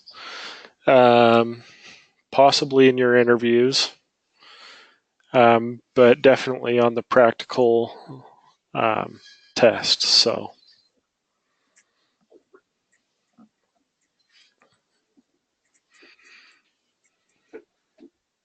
why do you guys think that's important that we have a departure alternate? I mean, we're leaving that airport, right? Why do you think we'd have to have a takeoff alternate? You don't want to take off from the airport, get up there and have a problem and not be able to land at the same airport. Right. So say an engine were to go out after we lift off from the airport. All of a sudden we lose an engine and we're only like 2,000 feet above the field. Would it be safe to return to that field if we can't even see the runway? Like we can't shoot an approach? No. So we need that alternate airport. Okay. And everything that we learn about when we're planning these takeoff alternates, it always is a one engine inoperative, right? So everything's just kind of based on like, this is a really bad scenario. It's a possible scenario, but we're going to plan for, something major to go wrong. So we're going to plan at not more than an hour from the departure airport at normal cruising speed. And this is important. This is important. Don't skip on this. In still air with one engine inoperative. Anybody have questions on that? No, sir. So for our little CRJs, takeoff alternate for Salt Lake City could be an airport like Idaho Falls. Would be a takeoff alternate for Salt Lake. So 3 or more engines, not more than 2. Not as these or this one's not as important because we're learning on the CRJs. So this is the important one, but with an engine aircraft having more than 3 engines, it has to be within 2 hours. Okay. And the alternate airport that we choose must meet the requirements of the certificate holder's operation specifications. So we have to be able, it's got to be in our op specs, and we've got to have an approach for that airport. And it's got to be at the weather minimums, okay?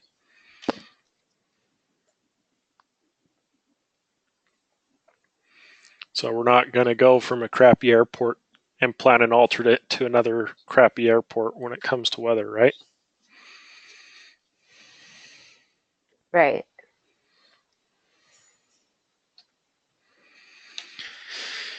All right. So no person may dispatch or release an aircraft from an airport unless he or she lists an aircraft, list each required alternate airport in the dispatch or flight release. So it's just saying that alternate has to be in there, okay? So do you guys remember when we talked about the 1, 2, 3 rule in part 91? Mm-hmm. Yeah, I remember. Here it is again, okay? So for domestic operations, what is the 1, 2, 3 rule? Can anybody remember what the 1, 2, 3 means? I'm not going to let you cheat. 1 hour before and 1 hour after, 2,000 feet and 3 miles. Visibility. Yep.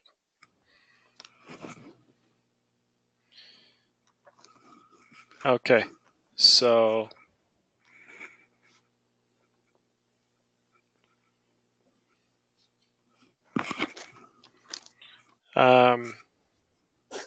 yeah, same thing here. It just reiterates it in our 121 flights that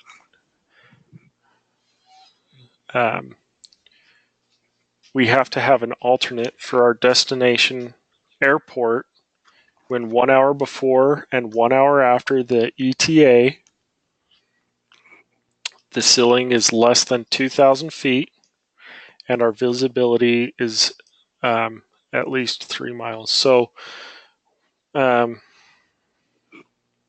the last one say 3 statute miles? it might have, but 3 statute miles, 3 miles. If you don't see nautical in front of it, then you can assume that it means statute miles. So, Is that just like standard miles? yeah. Okay. Yep.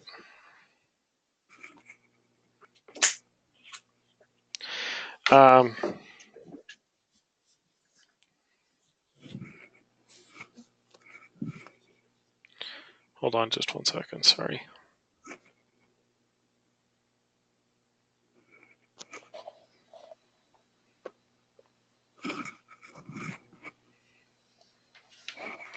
Okay.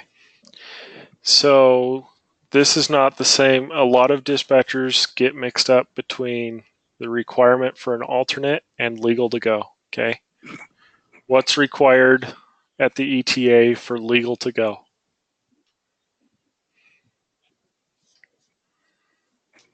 You guys remember?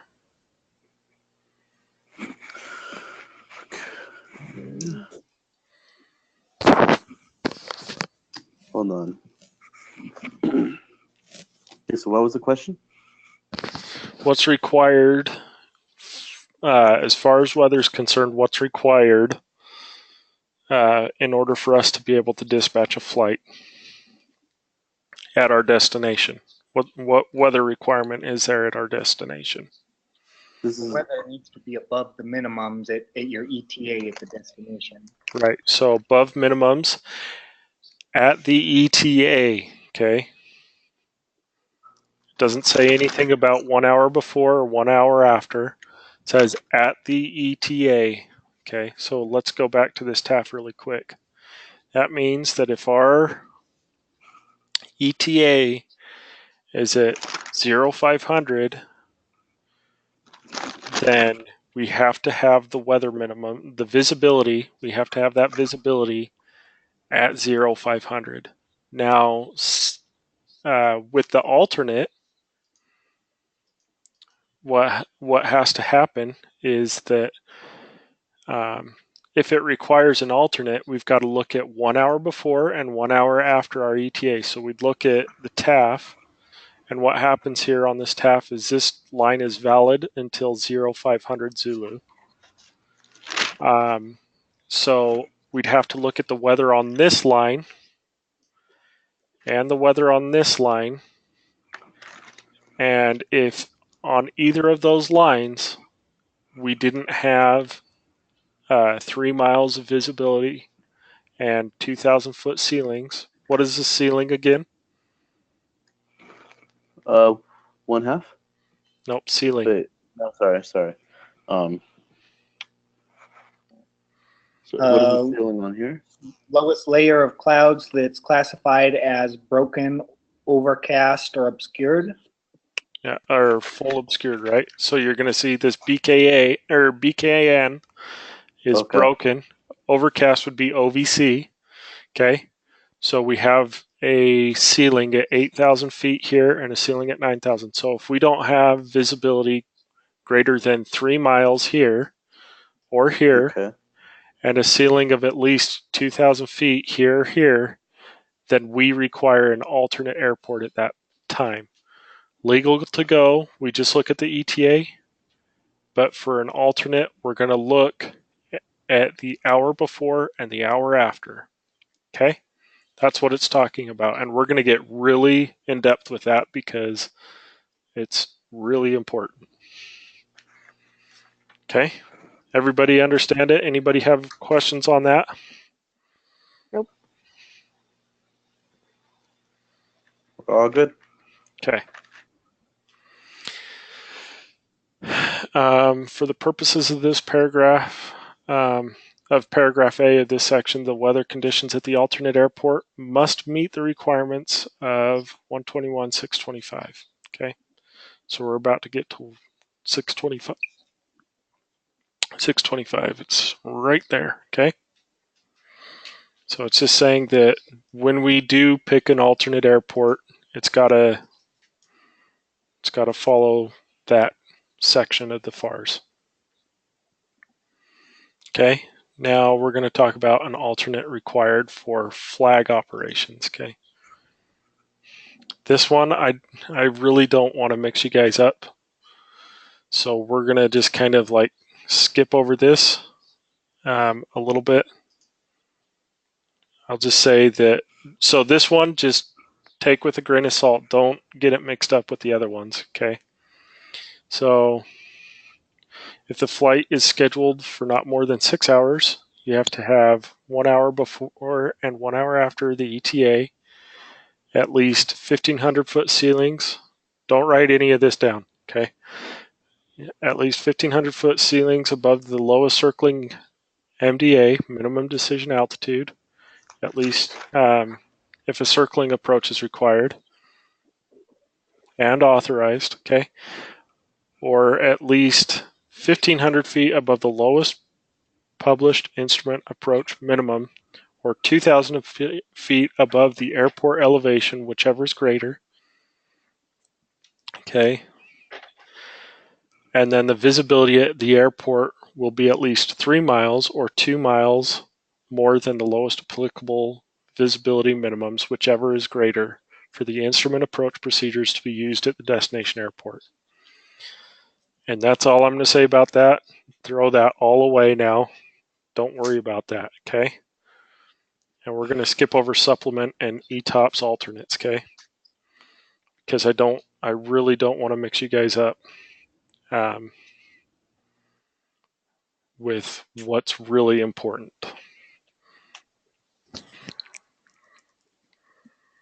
Okay, so this is that paragraph that we were talking, 121.625.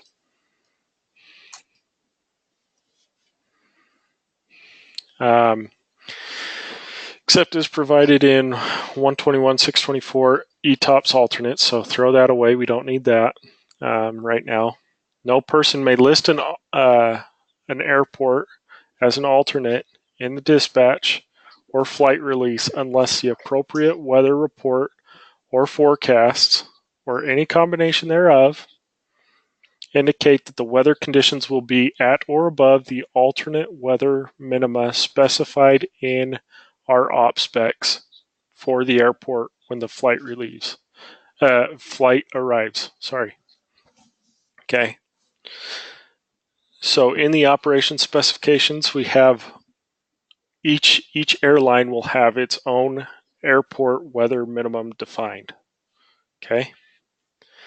For SkyWest, the alternate airport weather minima that we have, and you need to write this down.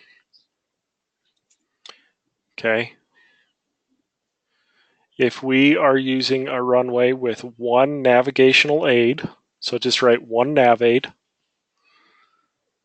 the lowest, or what we need to add on to our approach plate, so the weather minimums, talking about like Salt Lake here. Okay, what we would need to add onto our landing minimums here. So this is our landing minimums. This is our ceiling, and this would be our visibility. Would be 400 feet to the ceiling and 1 mile to the visibility. So one nav aid, 400 feet to the ceiling, and 1 mile to the visibility. Okay. Did everybody get that? So one nav aid, 400 feet to the ceiling, and one what? 1 mile to the visibility. 1 mile to the visibility. Yeah. Somebody else have a question? You said that was for SkyWest? Yes, this is SkyWest's alternate airport minimums.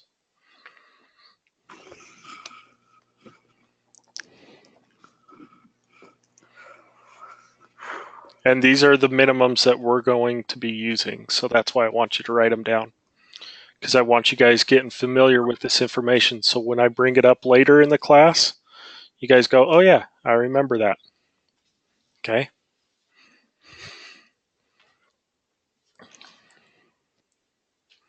Okay.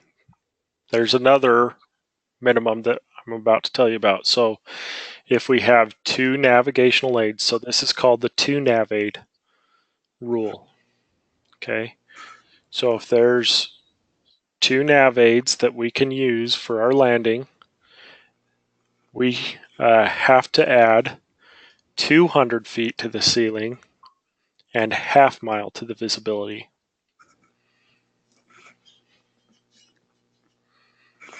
Here, I'll zoom in. I forgot about that. I'm sorry. Does everybody see this straight in landing, runway 16 left? Yes. Okay. So this is our ceiling, right? So it says decision altitude and then in parentheses height. Okay. So we're concerned about this number. It says 200 here. So if we have 2 navigational aids, then we can add we would add 200 feet to the ceilings here, the ceiling requirement, and half a mile to this visibility. So if I had 2 nav aids, what would be my alternate airport minimum landing minimums for this airport? 600 feet to the ceiling and 1.5 miles visibility. That would be for 1 nav aid. What about for 2 nav aids? So 400 feet ceiling and 1 mile. Visibility. Perfect. You guys are now dispatchers. Garrett, if I may ask, why do we have to add that on there? Why can't we just use the 200 feet and half a mile that lists on this Jeppesen chart? Great question. Okay. The reason why is that if we have to divert to our alternate airport, the main reason why we would be diverting to that airport is because the weather dropped below minimums at our destination airport. Okay. That's going to be 90% of your diversions that you're going to have. Okay. So if that's the case, if weather drops below minimums at your destination airport, we want to make sure, we want to give every shadow of a doubt that when we get to our alternate airport, we're going to have our weather minimums. So it's just adding that cushion on there that we're going to make it into our alternate. Does that make sense? Oh, that makes sense. So we're going to restrict it so that we give ourselves a cushion. Because what happens, we're going to take a look at a video. What happens is that when we hit 200 feet in the cockpit, I don't know if you've been in the cockpit when this happened or what. But when the pilots are approaching the runway, when they reach 200 feet above the runway, the automated voice will come on and say minimums. And at that point in time, if the pilot or first officer cannot see the approach lighting system or the runway, then they have to Do a go around. Yeah, they have to do a missed approach. Okay.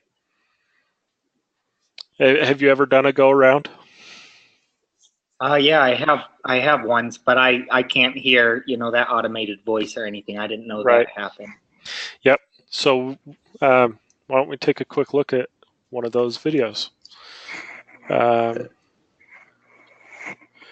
You know what? We'll look at Adam's Cat 2.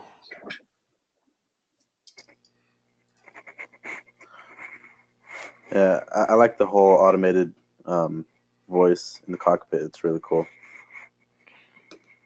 Yeah, we've got a name for it in the military, but I'm not going to tell you guys that because it's not appropriate. When I'm at the front of the airplane on the flight attendant jump seat, I can hear the numbers count down like 300, 200, 100, retard, or whatever it says. Right. So I'm going to pause this here. It's very glitchy.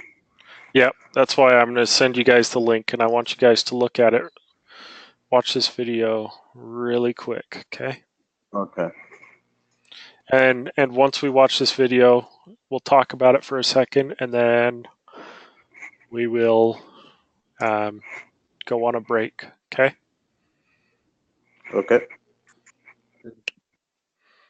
All right, so everybody post that or paste that. Put yourselves on mute so you're not blasting everybody with your speakers, okay? And we'll jump back on here. I'll start my video right now, and everybody jump back on once the video completes.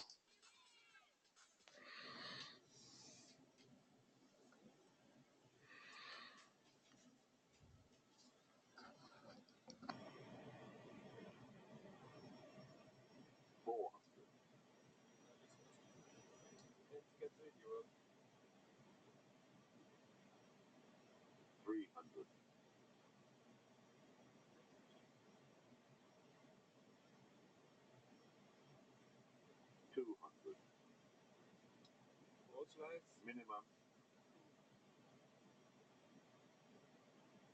100. Autopilot comes off. 50, 40, 30, 20. Retard. Retard. 10.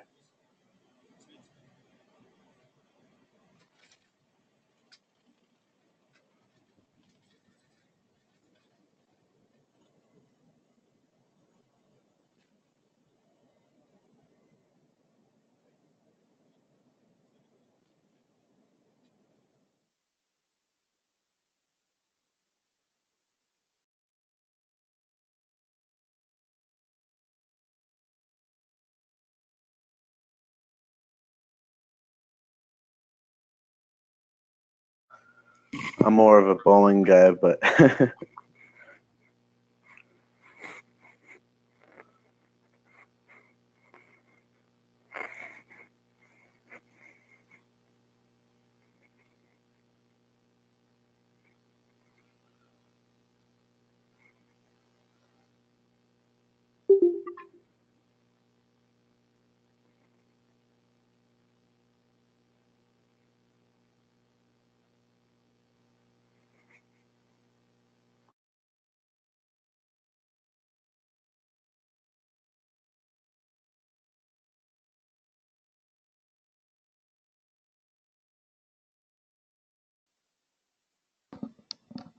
All right.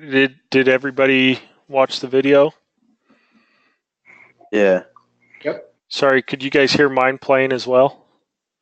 no. No. Okay. All right. So you guys watched that video. You could hear it calling out the altitudes to the pilot, right? 300, 200. And then it called minimums, right? But right before it called minimums, you could hear the first officer call out approach lights. Did you guys hear that? Yeah. I could hear that, but I couldn't see the lights myself for like another 4 or 5 seconds. Right. So as soon as the pilot or first officer calls out approach lights, or they can see, they have a visual of the runway, at that point they're legal to continue the landing. But if they were not able to see, like if they didn't do that call out prior to the automated voice saying minimums, they would have had to execute a go around. So that's what it's talking about. When we're looking at minimums here, that decision height, that 200 feet, is required for the pilots to be able to see, have a visual of the runway at that point in order for them to continue the landing. And here's what the approach, so here's what their descent to the runway looks like, okay? This is what we call the profile. All right, so when they hit, this is where that decision height is, okay? So this is 200 feet off the ground. This is what they do at that point if they do not have their minimums, like if they don't see the runway, okay? Does that make sense to everybody? Yes, it does. Okay. So for an alternate, we just want to add that cushion just in case. Because the last thing we want to do is to have our alternate and our destination both fall under minimums, and when the pilot goes to execute his landing, not be able to land at either one of those and then run out of fuel, because then he's got to put it down somewhere, right? And I-15 is not really the ideal place. Okay.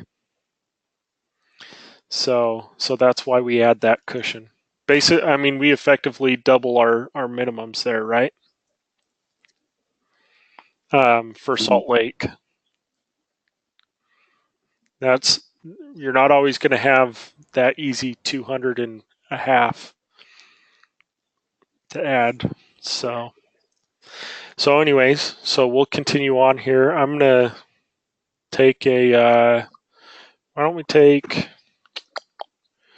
how is a 20-minute break too long for you guys, or is 15 good? What do you guys want to do? You guys eat? 20's fine. Yeah, 20's okay with me. Okay. So why don't we get back here at 7:05? I mean 8:05. Okay, Sorry. All right. Everybody.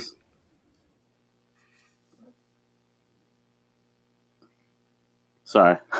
I had one quick question, because but before we get off the break. Anyway, so when we were talking about the 2 Nav Aid Rule, I don't recall. I don't think you said to write down the whole 600 to 800 decision height for alternate, did you? No, that's not our. So what you need to write down is the 400 and 200. So 400-foot ceiling and 1 mile visibility for 1 navigational aid, and 200 and half a mile for 2 navigational aids. Okay. Okay, yeah, no, that's what I already wrote down. I was just curious if I missed writing down the whole 600 to 800 part. No. So what that means, we'll hit this really quick and then we'll just kind of extend out our break a little bit. But what that means is that the lowest minimums at SkyWest, the lowest minimums at SkyWest that you will have for an alternate airport ever is, if you're using the 1 Nav Aid Rule, the lowest you could possibly ever have is 600 feet ceilings and 1.5 mile visibilities on your visibility. Okay. Okay. And for a 2 Nav Aids, 401. Okay. Okay. That's the absolute lowest you will ever be able to have at SkyWest. Okay, thank you. For your alternate minimums. Okay? Okay, thank you. All right, so we'll go to, we'll just push that out to 8:10. Everybody jump back on, okay? Okay.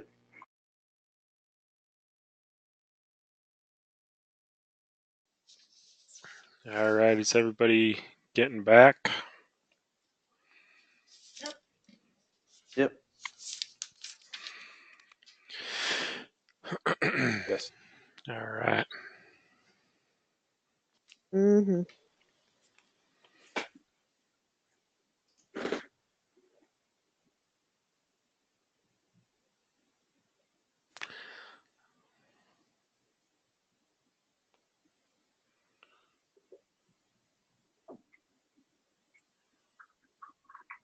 Okay, let me just make sure I'm back in the right spot. I think we're right here.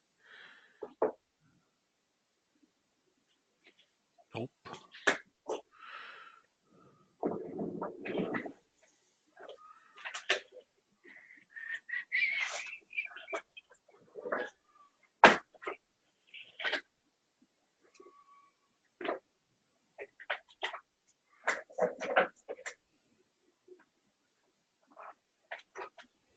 Not quite.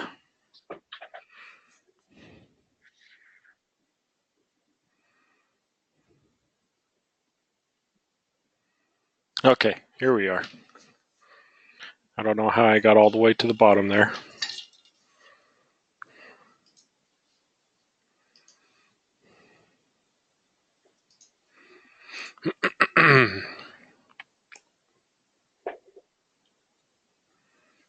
What in the world just happened?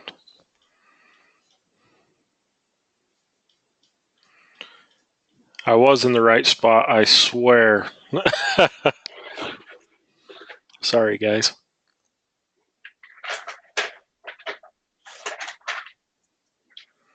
So Garrett, before you get going forward, I think I'm a little confused on mixing the two up on one Nav Aid, two Nav Aid, alternate minimums. Okay. Between the 400, 600, et cetera. Can you just really be, I don't want to memorize this wrong, if you know what I mean.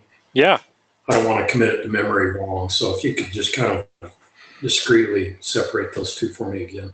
Okay, so if there is only one Nav Aid for the airport, for an authorized runway for use. So basically, if there is one Nav Aid on our approach plate, one IFR, again, this is the approach plate. Okay, so if we only have one approach into Salt Lake, or only one navigational aid, then our minimums that we have to add, or what we have to add to our minimums, let me say this right. So if there's only one nav aid, we have to add to our minimums. So these are our minimums. 400 feet to our ceiling and 1 mile to our visibility. Okay. These are only for alternates, right? Yes, this is only for alternates. Destination so your ceiling alternates. would be 600, and then the length would be 1.5. Yeah, your visibility. So say you're standing on the ground and you're looking down the runway, you have to have 1.5 miles of visibility.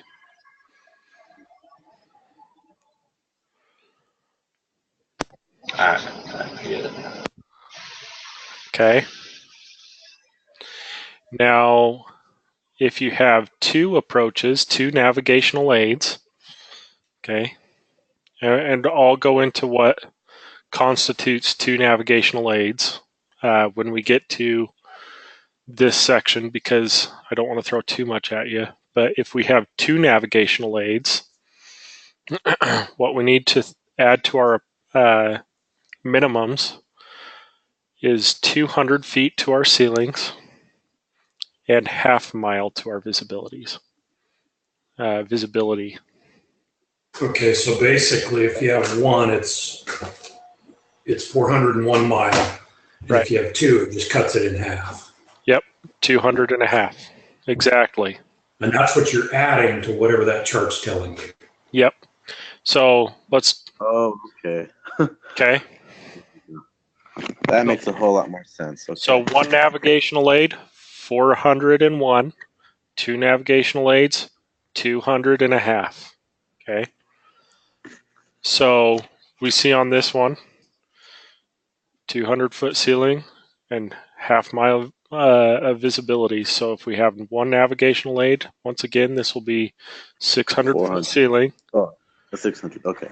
And 1.5 miles of visibility. But if we have two navigational aids, it would be 400-foot ceilings and 1 mile of visibility. Okay. Now, depending on our runway, let me show you another one, another approach chart of a runway. So I think GPI will have. So this is Glacier Park, so everybody knows where this is, Kalispell, Montana. Okay. On their approach plate, 200.5 there. Okay. So say that this was the approach plate that we had. If we were going to use this airport as an alternate, we would have to, and we only had one navigational aid. What would be? Can you zoom in a little bit? Oh yeah, sorry. keep forgetting. If we only had one navigational aid, what would be our ceiling for this?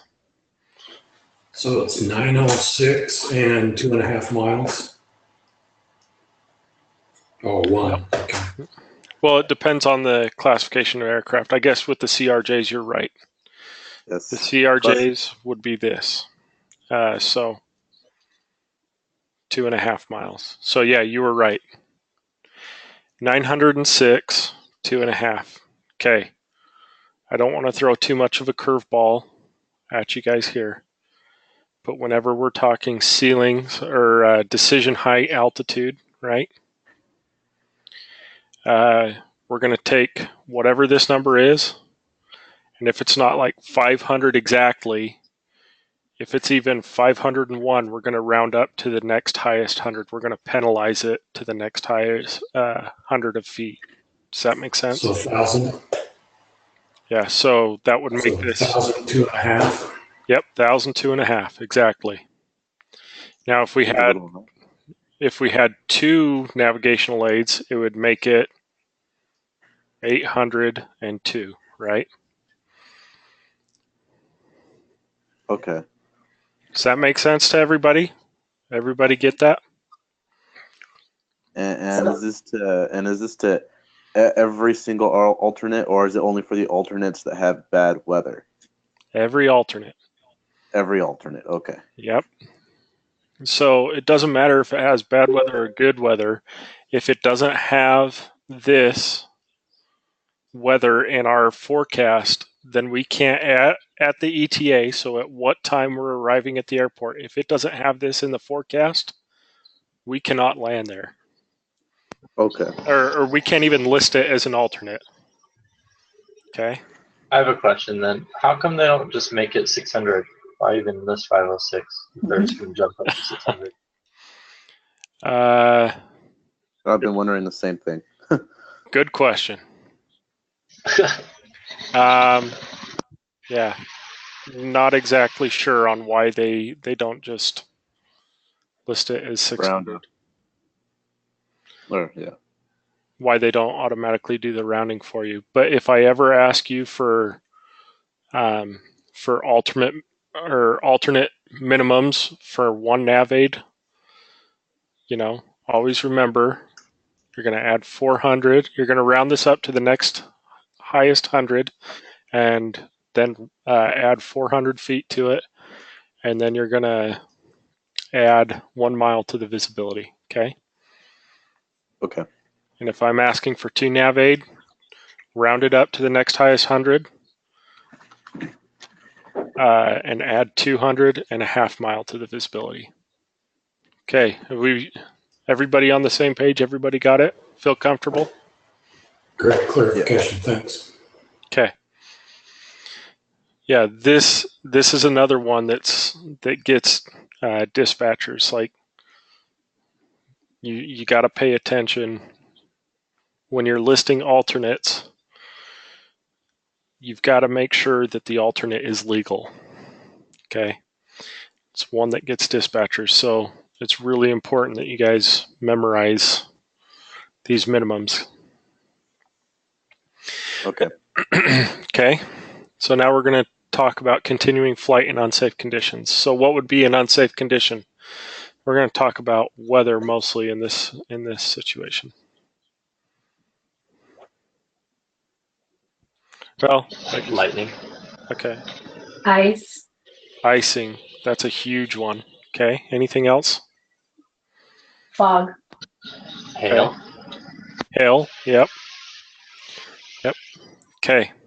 Okay. So. But it also include things like birds or that kind of thing. Or we're just talking about. Yeah. I mean, yeah. Basically anything that puts safety at risk, right? The reason I say that is I was flying in on approach to an airport, and they did an absolute wild maneuver to dodge a bunch of geese that came across their approach. It was pretty crazy. That is. Yeah, bird strikes are extremely dangerous for aircraft because they clog up the engines. and can shut them down. I mean, that's what happened to Sully, if you guys remember that movie. I have that movie. Yeah. So Captain Sullenberger took off from LaGuardia, right? Or was it JFK? It was LaGuardia.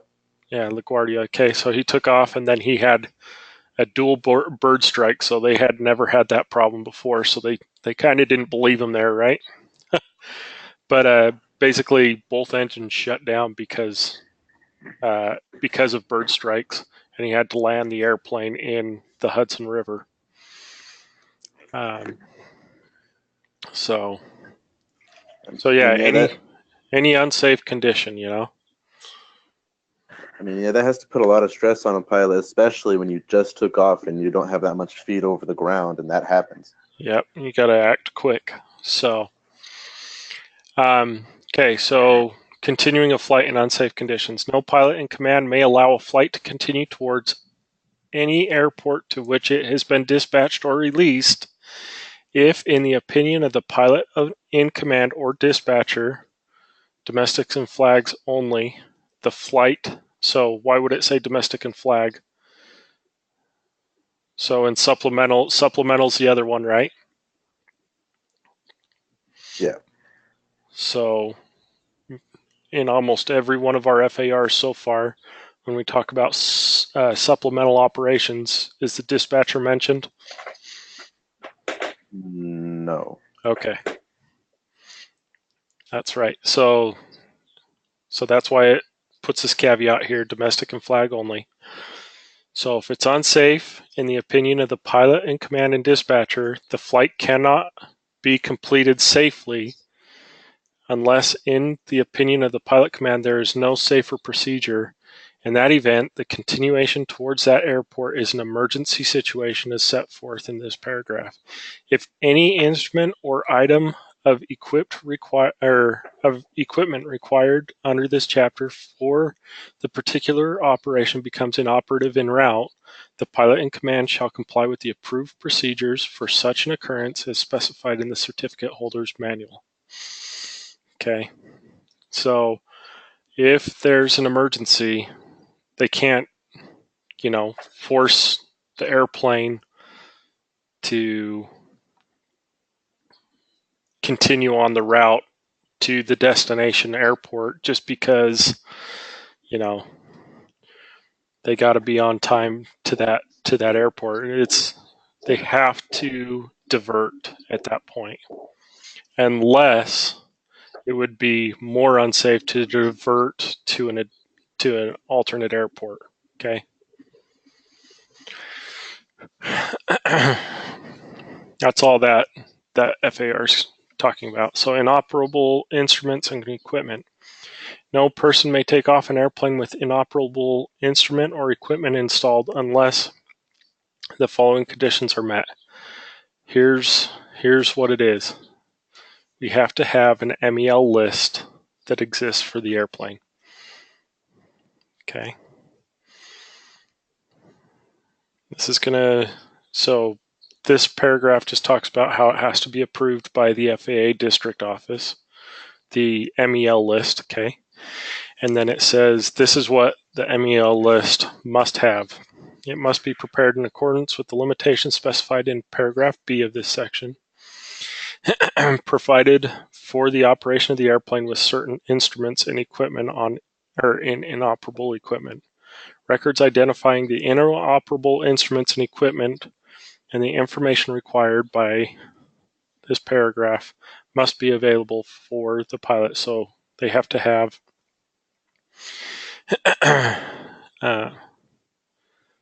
let's see.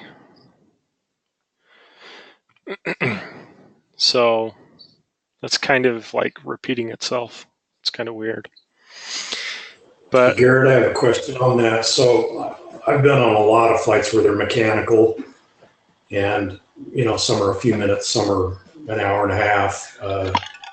So is this a living, breathing the MEL? I mean, they addendum or modify that kind of on the spot that allows them then to fly again if they can't fix it, or is that something they need to kind of post-mortem create? So this is something that basically the let's just say the aircraft manufacturer will produce, and the FAA kind of goes through. But what we'll do as SkyWest is we'll create a list using the manufacturer specifications. We'll create a list of equipment that it's required to be working. Okay. So not necessarily post-mortem or anything like that, but let's see, where did that MEL list go? Okay, so if something mechanical's on the ramp and it is on that list, you do not fly unless they get that fixed, right? Well, it depends on the failure of the part. So it depends on what is MEL'd. So what happens? So this is our MEL list. This is requirements that have to be met. If that equipment is failed, it's inoperable, it's been deemed inoperable by maintenance. This is the list of things that are required to be working or placarding, or like these are the things that have to be met in order for us to continue operating the flight. Does that make sense? So yeah, it does. Yeah. Yeah. So we're going to go to. Let's see. I'm going to find one that's kind of big, but a good one to come back here. To APU Yeah. 49. ATA 49. Is that Adam? It's Evan. Oh, okay. Are you in maintenance? Yeah. Okay. I was like, how is it? If I'm that's like, not Adam, man, where are you getting it?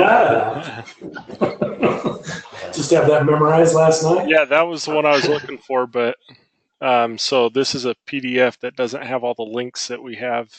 Yeah. So I'm trying to scroll down. Well, you could do right there, TCAS. Oh, too late. I already scrolled. Okay. So you might be able to describe this even better than I can as far as like what the requirements are, but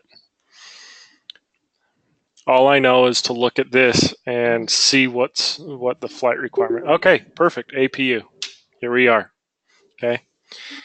So what it says here, this box here, is this is going to tell us the APU may be inoperative provided, so we can continue the flight if the APU is deactivated, the aircraft speed is limited to 220 knots, and both integrated drive generators or IDGs are operative. Okay. So if we have an MEL for the APU, we have to turn it off. We can't go any faster than 220 knots. And if there is an MEL saying that one of our IDGs is inoperative, then we cannot fly. So we have to have both IDGs operative in order for us to continue. Okay. So if we've met all of these requirements here, okay, then these are the things that maintenance has to do. So they need to placard, they need to place on this panel an APU, or they need to place this placard on the APU control panel, and then they have to do these things. Okay.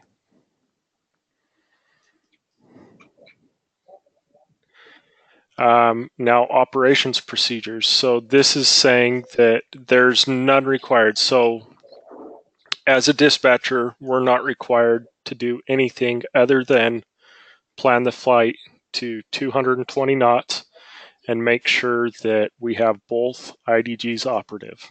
Okay. The rest of it is left to maintenance and the crew to do. Okay.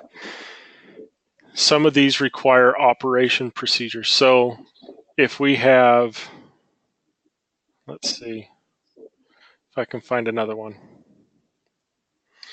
Some of these in the operation procedures are going to have specific things that the dispatcher has to do to the flight planning.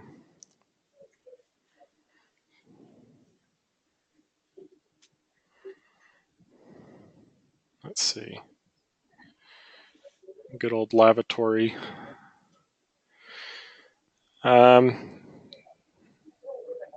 Anyway, so there will be some that will give us, like in this operation procedure, it will tell us something like flight is limited to operations under flight level 290, which would be 29,000 feet. So at that point, we couldn't schedule the flight to go any higher than flight level 290.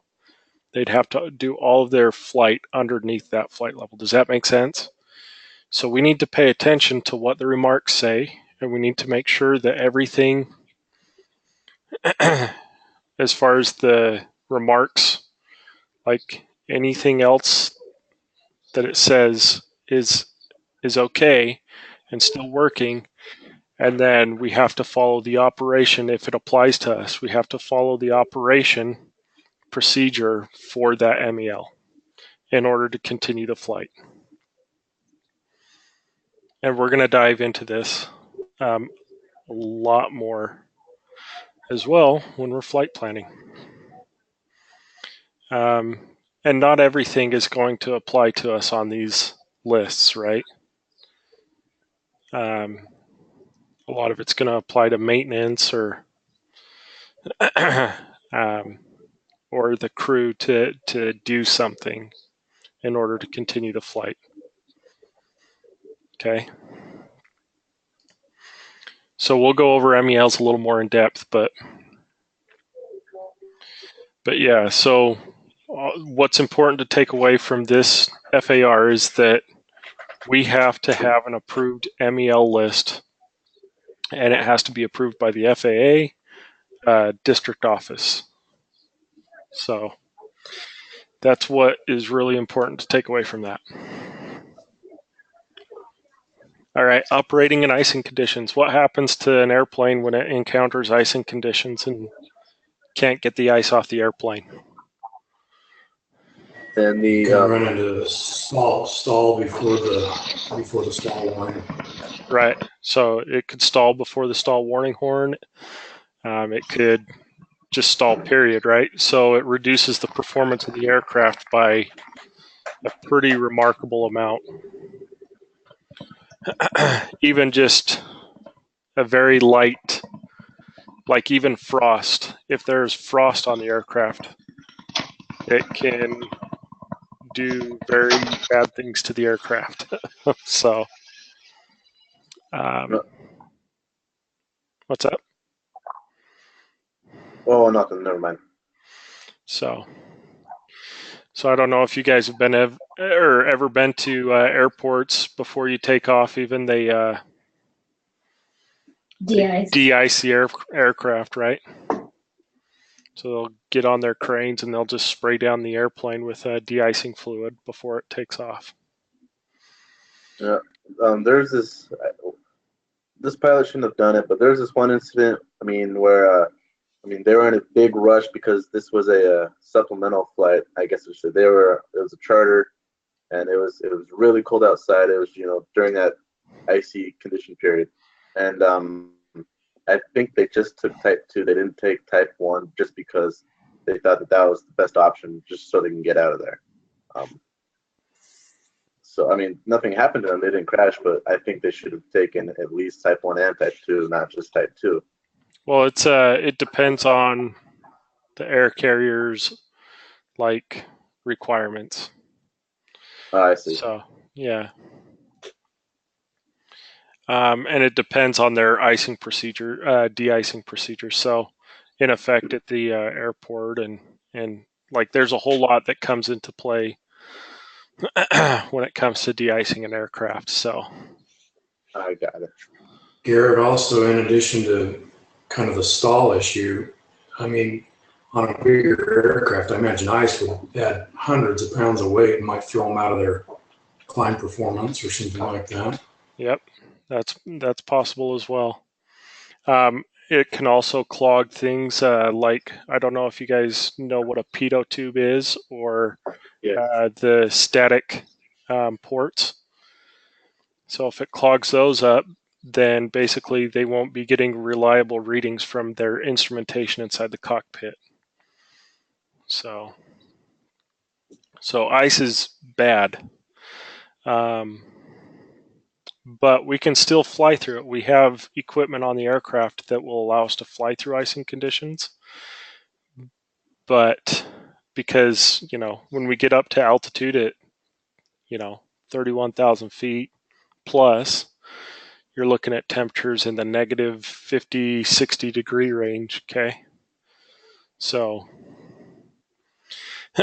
we'll talk a little bit more about that, but the FAR says no person may dispatch or release an aircraft and continue to operate an aircraft en route or land an aircraft when, in the opinion of the pilot of command or aircraft dispatcher, icing conditions are expected or met that might adversely affect the safety of the flight. No person may take off an aircraft when frost, ice, or snow is adhering to the wings, control surfaces, propellers, engine inlets, or other critical surfaces of the aircraft, or when the takeoff would not be in compliance with paragraph C of this section. Takeoffs with frost under the wing in the area of the fuel tanks may be authorized by the administrator. And then finally, except as provided in paragraph D of this section, no person may dispatch, release, or take off an aircraft at any time conditions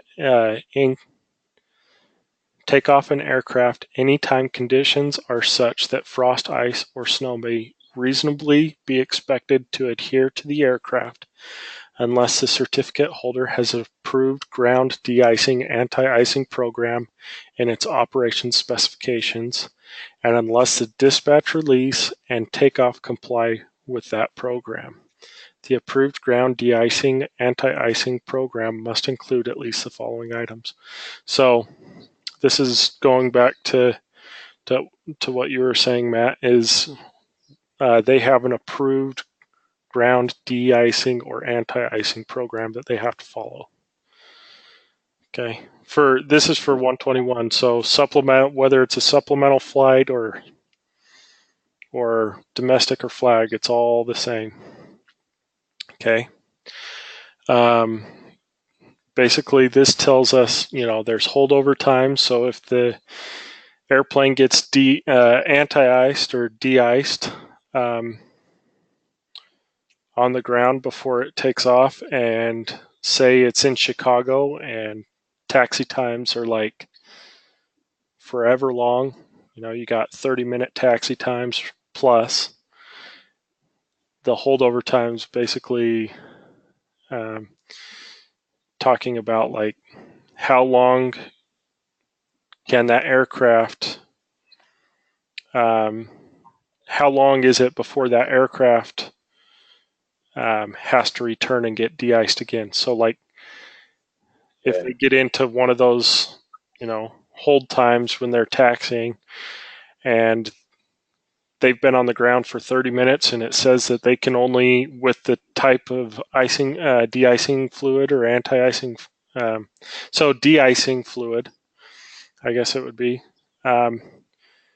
is only good for 15 minutes. That means that at 15 minutes, they'd have to go back and get de-iced again. So if they haven't taken off in that time, then they have to go back and get de-iced again. Okay, anti-icing equipment. So anti-ice would be on an aircraft. So de-icing and anti-icing, there's fluids.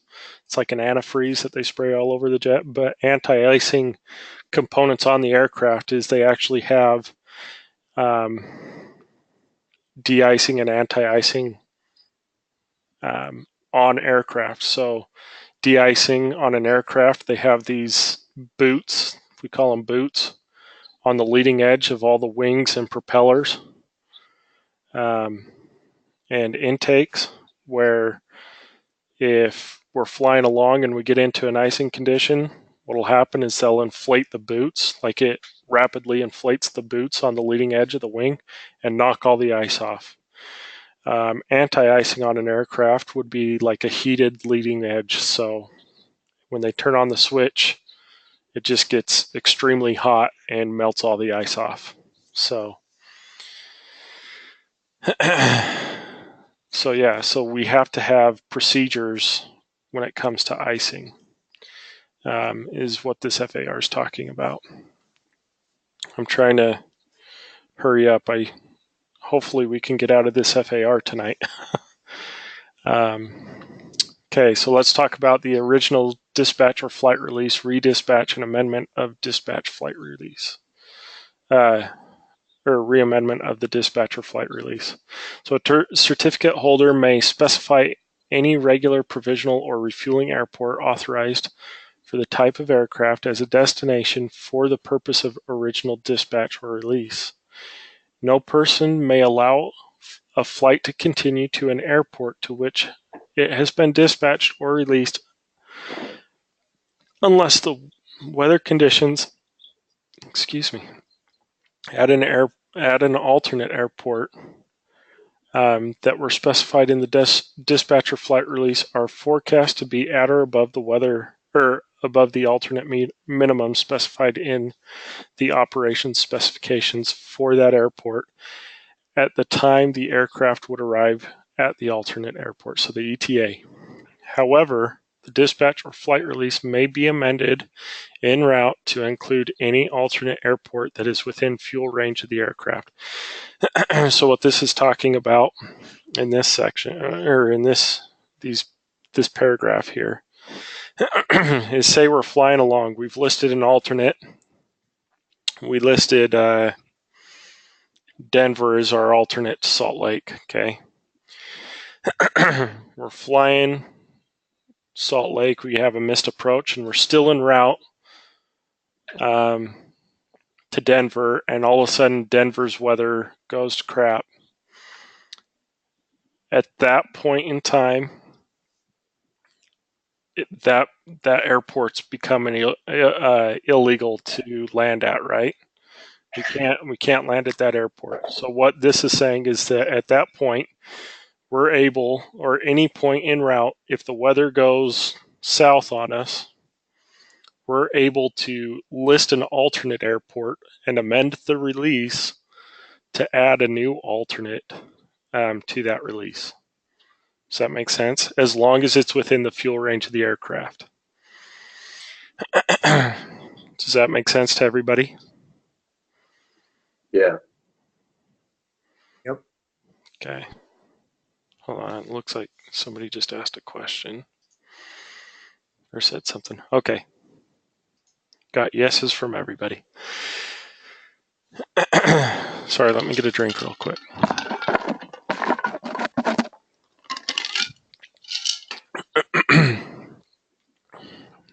And that's what's really important.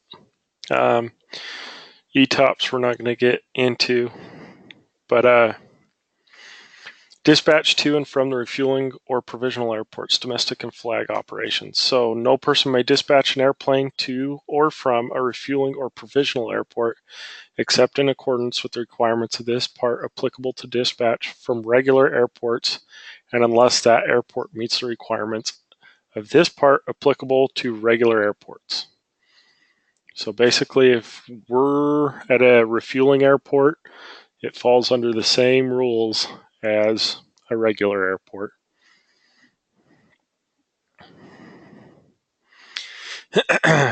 So takeoffs from unlisted and alternate airports.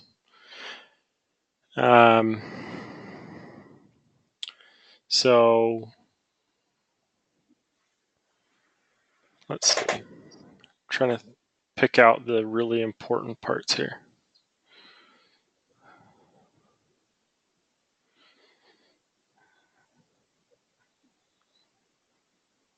So this is kind of like the runways are long enough, or they have the fuel, or any of those. They have the correct operating limitations. So not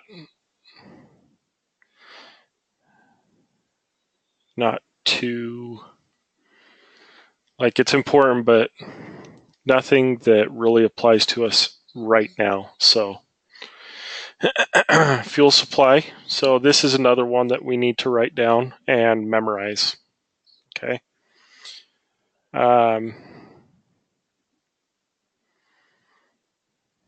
Okay. So this is the fuel supply for all domestic operations. Greg, do you have your mic on? I am. All right. You want to read this one for us? Sure. No person may dispatch or take off an airplane unless it has enough fuel. Duh, right? To fly to the airport to which it is dispatched, be therefore to fly to and land at the most distant alternate airport where required for the airport to which dispatched, and continuing to sea thereafter to fly for 45 minutes to normal cruising consumption, or for certificate holders who are authorized to conduct day VFR operations in their operation specifications and who are operating non-transport category airplanes, type certificated, that doesn't even sound right. Yeah, anyway, December, I'm not sure my English teacher back in the day would agree with her writing here. Yeah. So it's that part, the VFR part's not so important to us. So okay. So we're gonna memorize this part. Okay. Everything that's highlighted. So for domestic operations, the required fuel supply, this is the question that's going to be asked on quizzes, on your practical, on your oral, in your interviews. This is the exact wording they'll use for the question. Okay. What is the required fuel supply for a domestic flight? And your answer will be to fly to the airport to which it is dispatched. You could also say to fly to the airport, or to fly to the destination airport. Okay. Thereafter, to fly and land at the most distant alternate airport. Thereafter, to fly 45 minutes at normal cruising fuel consumption. Okay. That's what you have to have. I mean, you don't have to memorize this one word for word, but you need to have those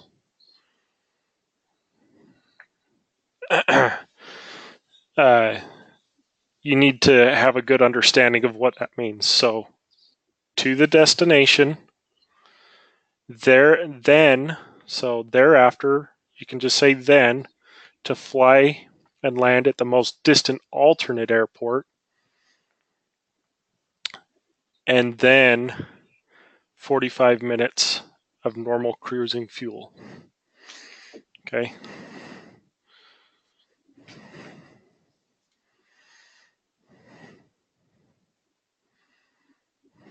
You can also say plus 45 minutes of normal cruise. But yeah.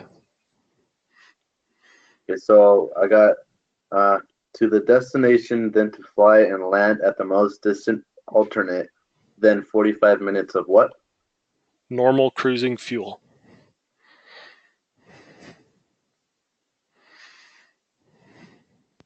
So as a dispatcher, you would find out how much it takes to get to your furthest alternate, and then you add 4 to 5 minutes of fuel on top of that. Yeah, so it's really important that you say to fly to the destination. So yeah, so you figure out what your burn is to the destination, and because we're going to try landing at our destination first, right? Then to the furthest alternate, not just an alternate, because sometimes we list 2 alternates, but to the furthest alternate. and then plus 45 minutes of normal cruising fuel.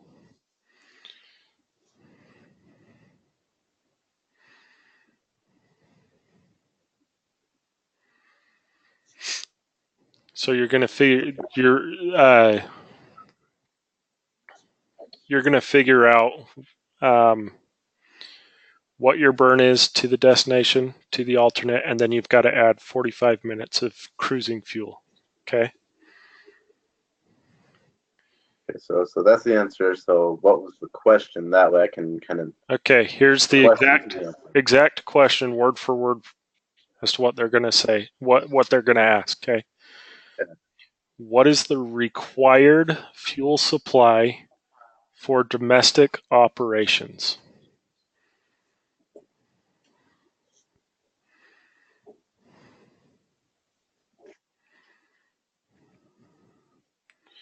And this will be on your quiz.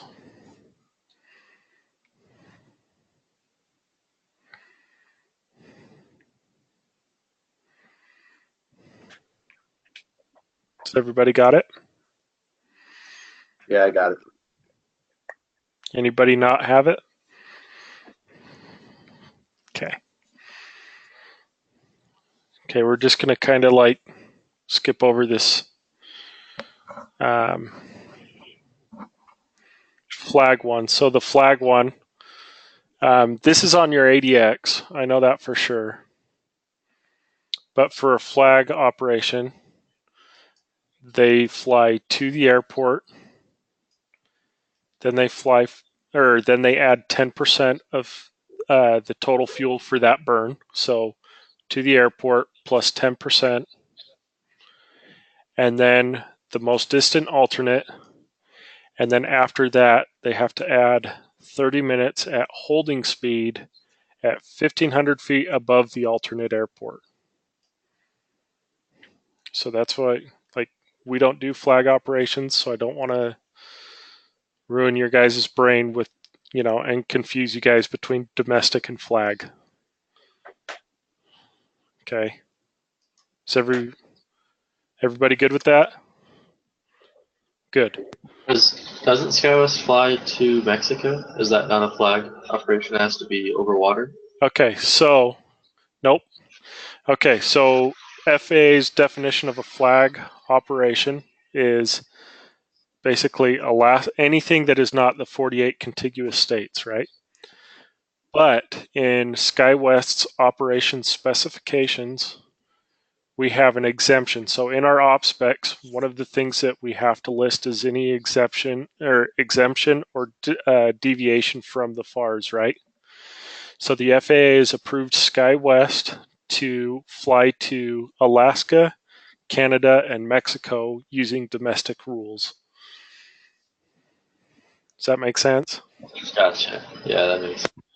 Okay.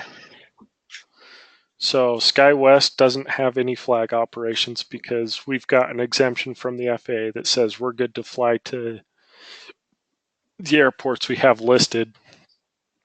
And so, yeah, kind of a cool little thing to have. And it makes, you can see right there in the fuel supply how big of a pain that would be, to calculate on top of what we already have to have, like there's just a lot of differences that you have to implement for flag operations. And it costs the airline a lot of money too to operate flag operations as well, right? That's why these tickets, not only for fuel, but tickets to like Paris and stuff are so expensive, is because not only is like it burning a lot more fuel, a lot more wear and tear on the aircraft, but a lot more goes into the planning and the requirements for the pilots and things of that nature. So, and that's one of the reasons why SkyWest is, comparatively so cheap, and why the major airlines use them. So yeah, kind of interesting.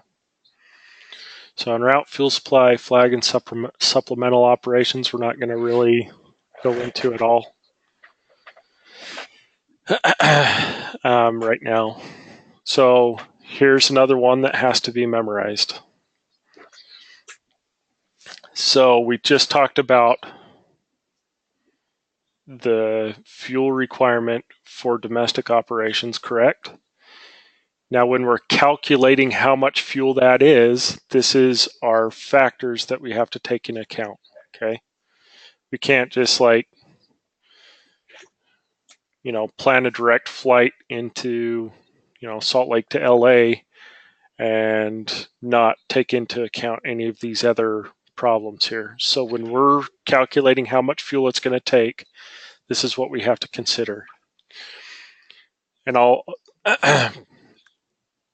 before you guys write anything down, we'll go through it, and then I'm going to give you guys a little acronym to help you memorize this one. So wind and other weather conditions forecast, anticipated traffic delays, one instrument approach and possible missed approach at the destination, and any other conditions that may delay the landing of an aircraft, okay? So for this one, to help me memorize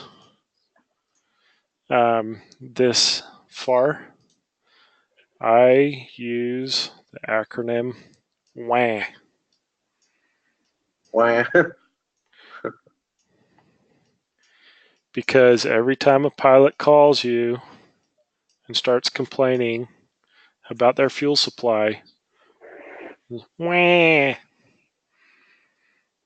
Okay, so this is our factor for computing fuel. Wind and weather. So here's our first W. Here's our first A. Our second A, we're going to use approach. Okay, so one instrument approach. You're just going to have to remember that the one instrument's there, but one instrument approach and possible missed approach at the destination, and then here's our last A. Any other condition that may delay the landing of the flight.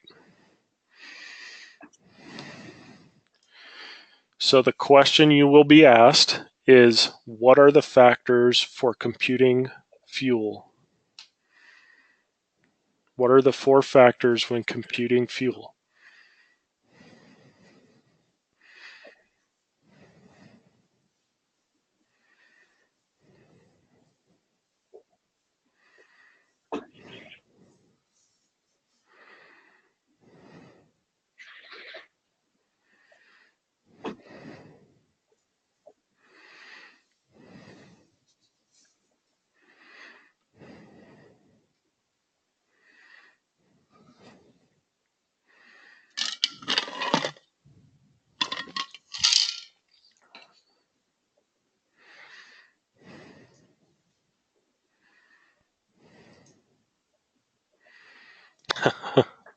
It's a good one.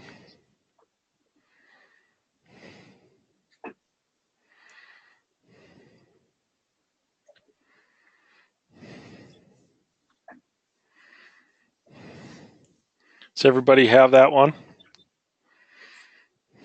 I'm still writing some stuff down, but okay. Yeah. I'll wait.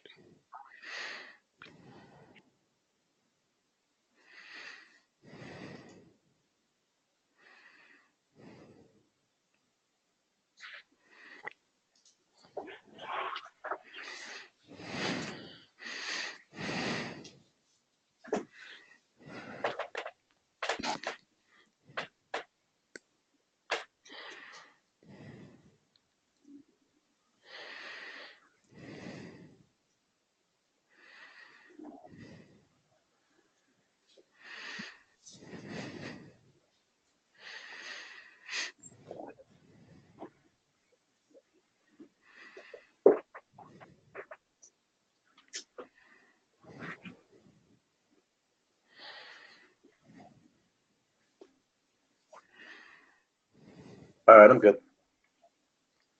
Anybody else need a second? Okay. All right, that's our acronym. So when you're asked what are the 4 factors for computing fuel, Wah. Okay. Wind and weather, anticipated traffic delays, one instrument approach and possible missed approach at the destination, and then any other condition that may delay the landing of the aircraft.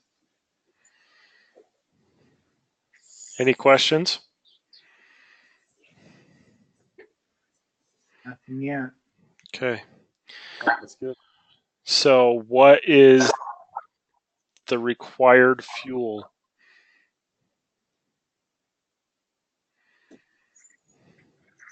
For domestic operations? Who can tell me what is the required fuel for domestic operations?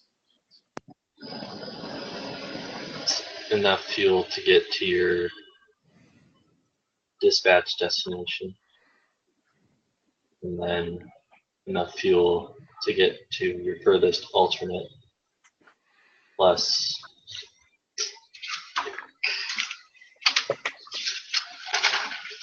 45 minutes of flight time. Like normal cruising fuel Yeah, consumption. 45 minutes of normal cruise.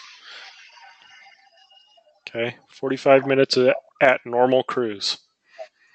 Okay, and then your factors for computing fuel? It's wind and other weather conditions, anticipated weather delays, approach and possible missed approach at destinations, and any other conditions that may delay the landing of the aircraft. Okay, you said any or anticipated weather. Not anticipated weather. We covered wind and weather in this one. Anticipated traffic delays. Okay. Okay. All right. There we go. So takeoff and landing weather minimums, VFR. Not a big deal for us. Okay. We're going to jump through that one real. We're just going to skip over it. Okay. Takeoff and landing weather minimums, IFR, all certificate holders. Okay. Notwithstanding clearance from ATC, no pilot may begin a takeoff in an airplane under IFR when the weather conditions reported by the National Weather Service, a source approved by that service, or a source approved by the administrator are less than those specified in the certificate holders' op specs. Parts 91 and 97 of this chapter. If the certificate holders' op specs do not specify takeoff minimums,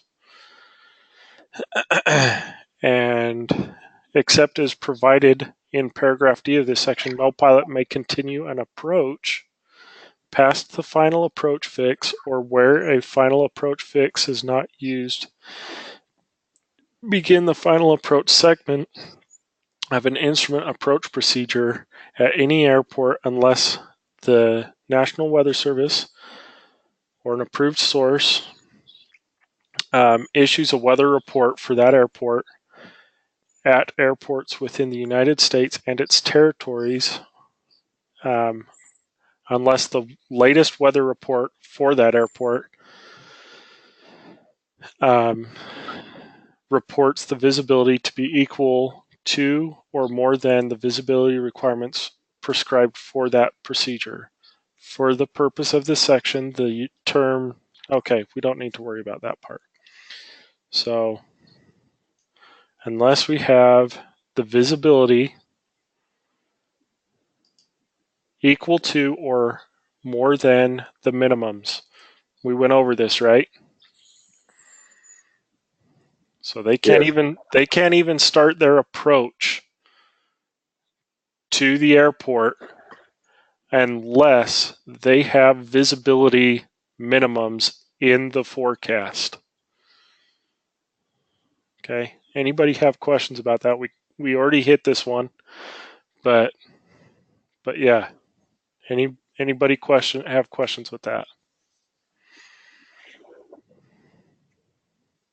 Okay. No, sir. I'll take that as a no. Okay. This just says that the pilot's begun its final approach. So if he's already passed that approach fix and he's already begun his final approach, and after that receives a weather report indicating that the airport is now below minimums. So if he's already past that fix and on approach, and he receives a message from the dispatcher that says airport just went below minimums, he can continue his approach to the decision height, and then upon reaching that decision height or minimum decision altitude, the pilot, okay, so he can continue basically as long as he can continue the approach as long as he can see the runway at the decision height. Okay. So he's not going to try to like speed up his descent or anything like that. He's just got to continue with the approach procedure. And when he hits the decision height, if he can see the runway, he can land the aircraft. So does that make sense to everybody?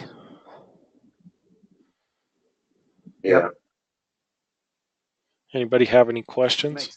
It's just going to take time to read it through and really, soak it in to get it. I mean, it makes sense, but yeah. So we'll again, this is something we're going to hit hard.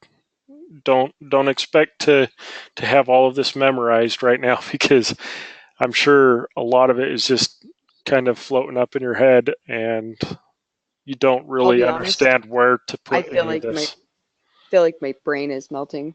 Yeah. And this will do it. So Garrett, to that point, when does when you're mentioning test, is that the test or a test? Which just so I can kind of gauge when I need to digest this by kind of. Oh, okay. So what I'm talking about is we're going to go over this when we start talking about instrument approaches and minimums. And this will all be before the test. So we're talking the practical test, okay? So you guys will be proficient and understand all of this before we get to that point where you're taking the practical test. You have to have an understanding of this. But it'll all make sense when we get to instrument approaches and we start going over our minimums. We'll hit this one really hard again. Is that what you're looking for? Yeah, I was just wondering, on all the ones that we're having to actually memorize, by when we need to kind of swallow that. Yeah, so you have to, the ones that I've told you to memorize, they're going to be on our quiz on Monday for the FARs, for everything that we've gone over this week. It's going to be on that quiz, but then you have to retain it for the practical. You got to, and I'm going to ask you at random all the time throughout the rest of the class, what are the 4 factors when computing fuel, or what's required on an op specs. Like, I'm going to continue asking you these questions to try to keep you guys fresh on it, but it's going to take time for it to all really come to a full understanding. So don't feel like you have to completely understand what we're talking about right now. But yeah, you're going to be required to speak to these points and answer these questions on the practical test as well, and on the final test of this course. So yeah. Does that answer your question?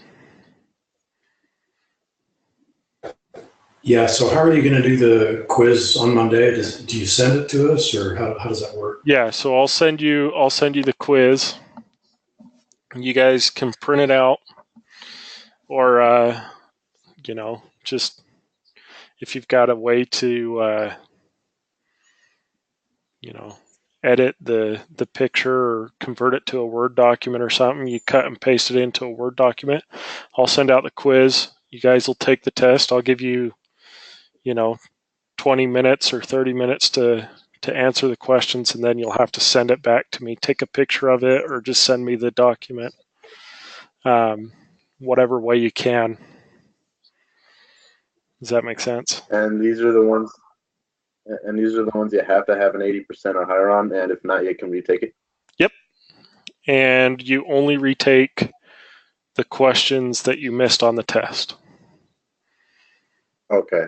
So we'll grade your quiz, and if you don't get your 80%, we'll give you the graded paper, and then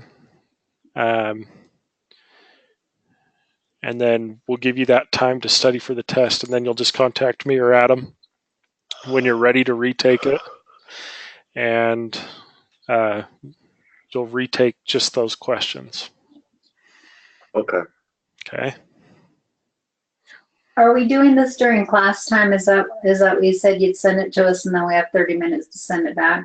Yep. Okay. So. It just seems a little too fast for an 80% in 20 minutes.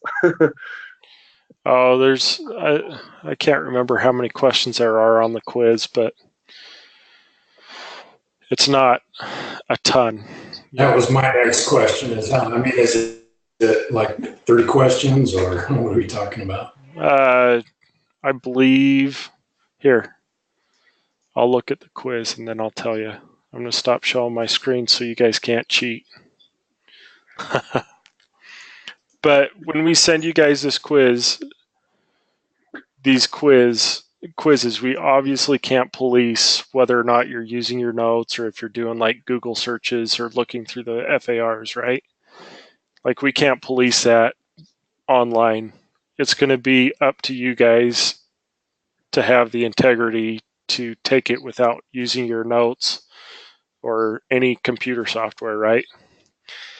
And I promise you right now that when it comes time for the final test, because the final test is administered in class, and when it comes time for the practical test, we're going to learn really quick whether or not you were actually like learning this stuff or not. So, I mean, it's on you guys to take it without using your notes. And remember, like, there's not a penalty for you guys not passing the quiz. We're going to help you understand it. It's more based on like, what is your understanding and what are you missing? And then we'll give you the extra time to help you, and we'll talk over it with you to help you pass it, to make sure that you actually understand it. So it's not like if you fail 3 quizzes, you're out of the course. It's just we need to know where you're missing. Does that make sense? Yes. Okay. So don't take it as like you're going to get a whipping for not passing a test, because that is most definitely not the case. So let's see. So the FAR quiz has a total of 18 questions, and that's with extra credit.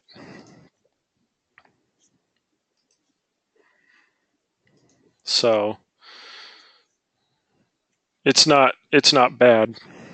It like 30 minutes, I think, and if you need more time when the 30 minutes is up, then just let me know. You can send me a message or whatever. But yeah, it really shouldn't take longer than that.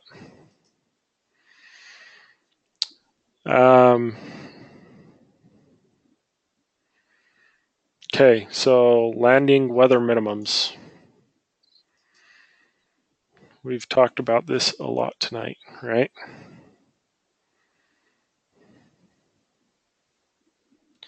So this is talking about what we call a high minimums captain. Okay, we hit this when we were talking about Part 91, right? Talking about a high minimums captain. So what this states is that if the pilot in command of an airplane has not served 100 hours as pilot in command of an aircraft, or in operations under this part, in the type of airplane he is operating, the minimum decision altitude or decision height, and the visibility landing minimums of the certificate holder's operation specifications need to, like the airports, they need to be increased by 100 feet in half a mile.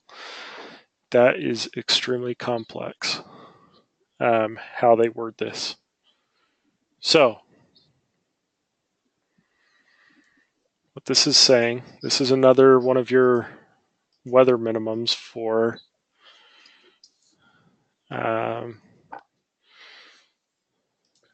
So I got a question about that.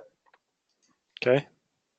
So going back to so what you just said, if the pilot has less than 100 hours and he has to increase his visibility and everything by 100 feet in half, then going back to the Nav Aid 1 and 2 Nav Aid Rule for the alternates, do they have to increase that as well? Like, do they have to add that as well? Yeah. Okay, so it goes double depending on how many hours that pilot has. Okay.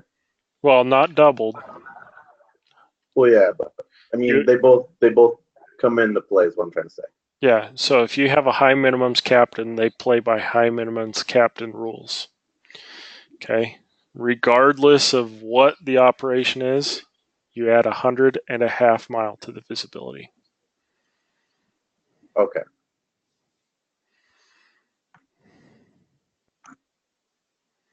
So let me see. Flight planning. Jeppesen charts. We're going to go back in here. So we're going to look at these approach charts again, right? So just like before, if we have a captain with under 100 hours of flight time in that type of aircraft, then we're going to add 100. Oh, hold on. We're going to add 100 to our ceiling. So this would make it 300 and a half mile to our visibility. So our minimums then become 300 foot ceilings and 1 mile of visibility.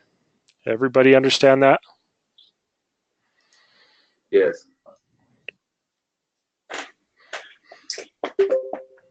Okay. Let me see how we're doing on time. About 10 minutes. Let's see. Holy cow, guys. We are so close to being done, but I don't want to rush through these last couple of things. So I know we're behind on our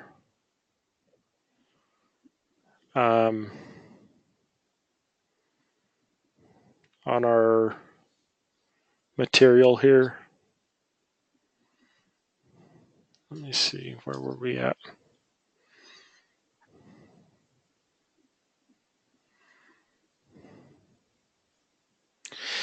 But, man, I can't see everything that I need to see.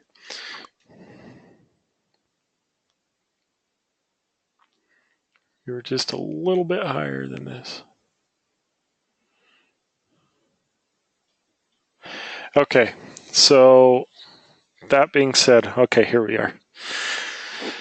I don't want to read the rest of that because I don't want to confuse what we just said. What you need to take away from this is if we have a captain that has less than 100 hours, and I need you guys to remember this, so this is something I would write down. If we, because I believe this question is also on the quiz. If we have a captain that has less than 100 hours in that type, and when it talks about the part, we're talking Part 121 flight operations.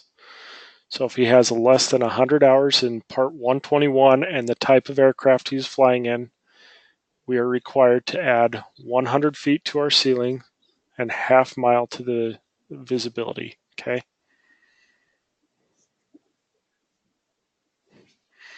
So remember that.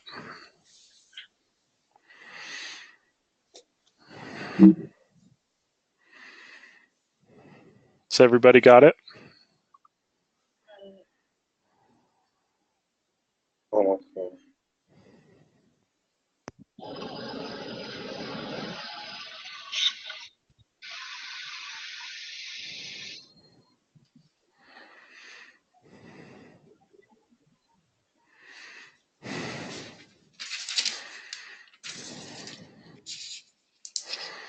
So I got if there's a captain that has less than 100 hours and a type of aircraft under Part 121, pilot is required to add 100 feet and half mile to visibility.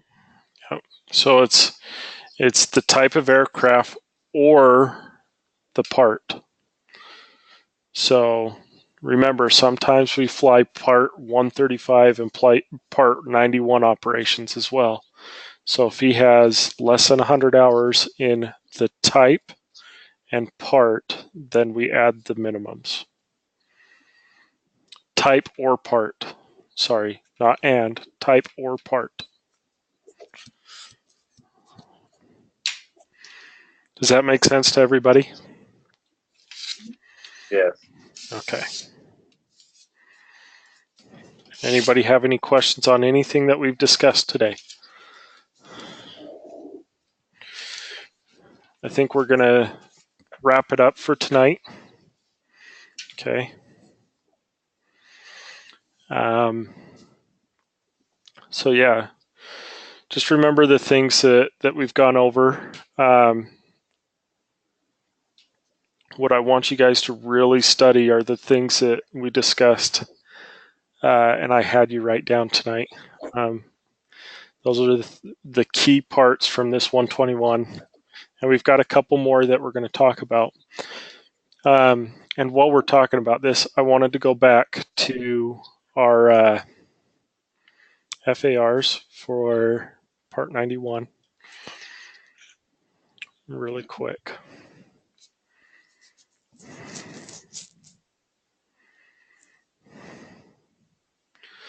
Where we talk about the operations specifications. If you guys remember, oh wait, no. I'm thinking of the wrong thing. Do you know what? I'm not going to do that. Okay. Yeah, so you guys just focus on the things that I had you write down tonight. Memorize them, do flashcards.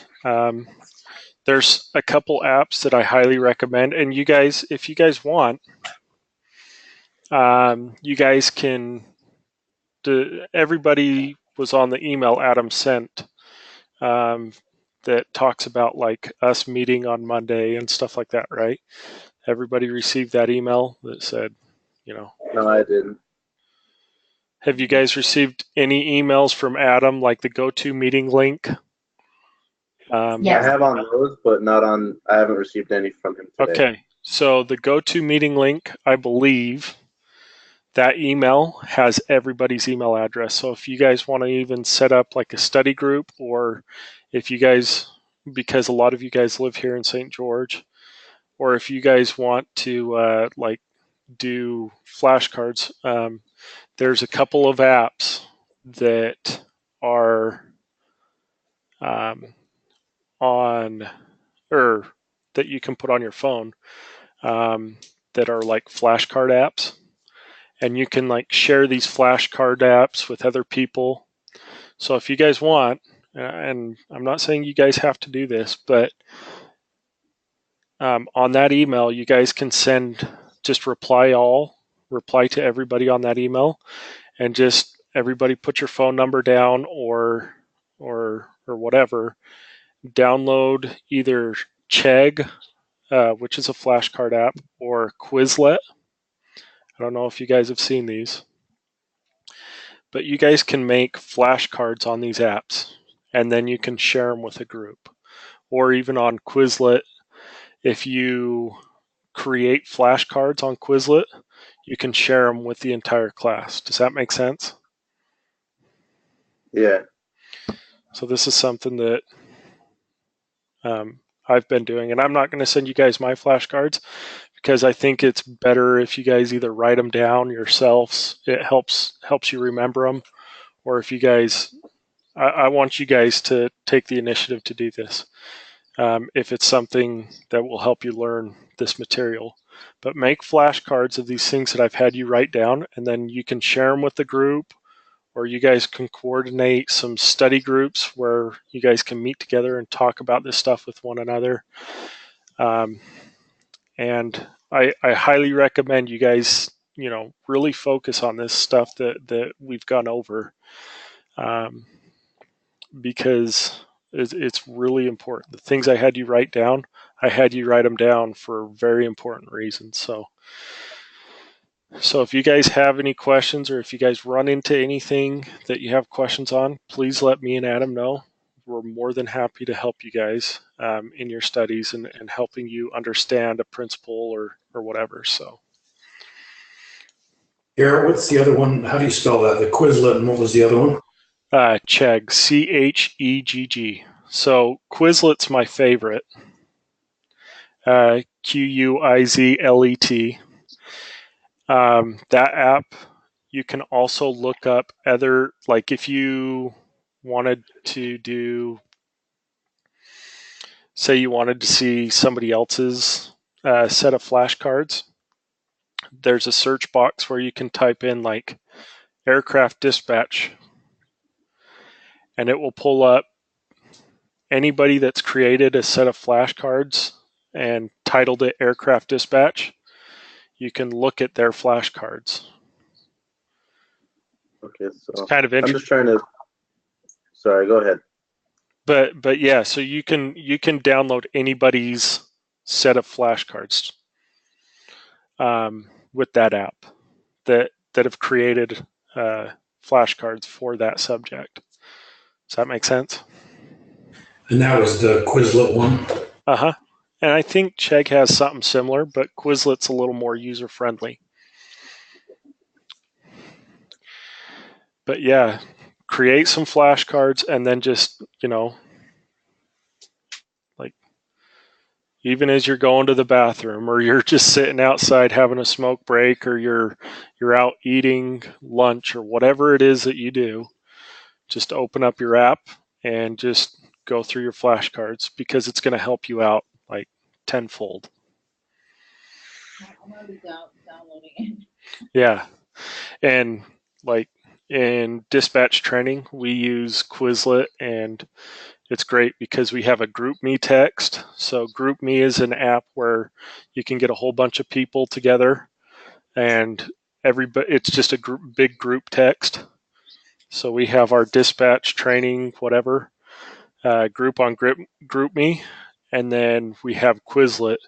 So anytime anybody has a question, they can post to the GroupMe app. And anytime anybody creates a new deck of flashcards, they put the link to that deck of flashcards in the GroupMe text, and everybody has access to the flashcards if they want to use them. It's really good study tools. So, okay. But I'm gonna let you guys as students and my little pupils, even though I'm sure there's people older than me. So sorry, I'm not trying to belittle or anything, but as students, I'm going to leave that initiative on you guys to do that if that's something you're interested in. Yeah, no, definitely.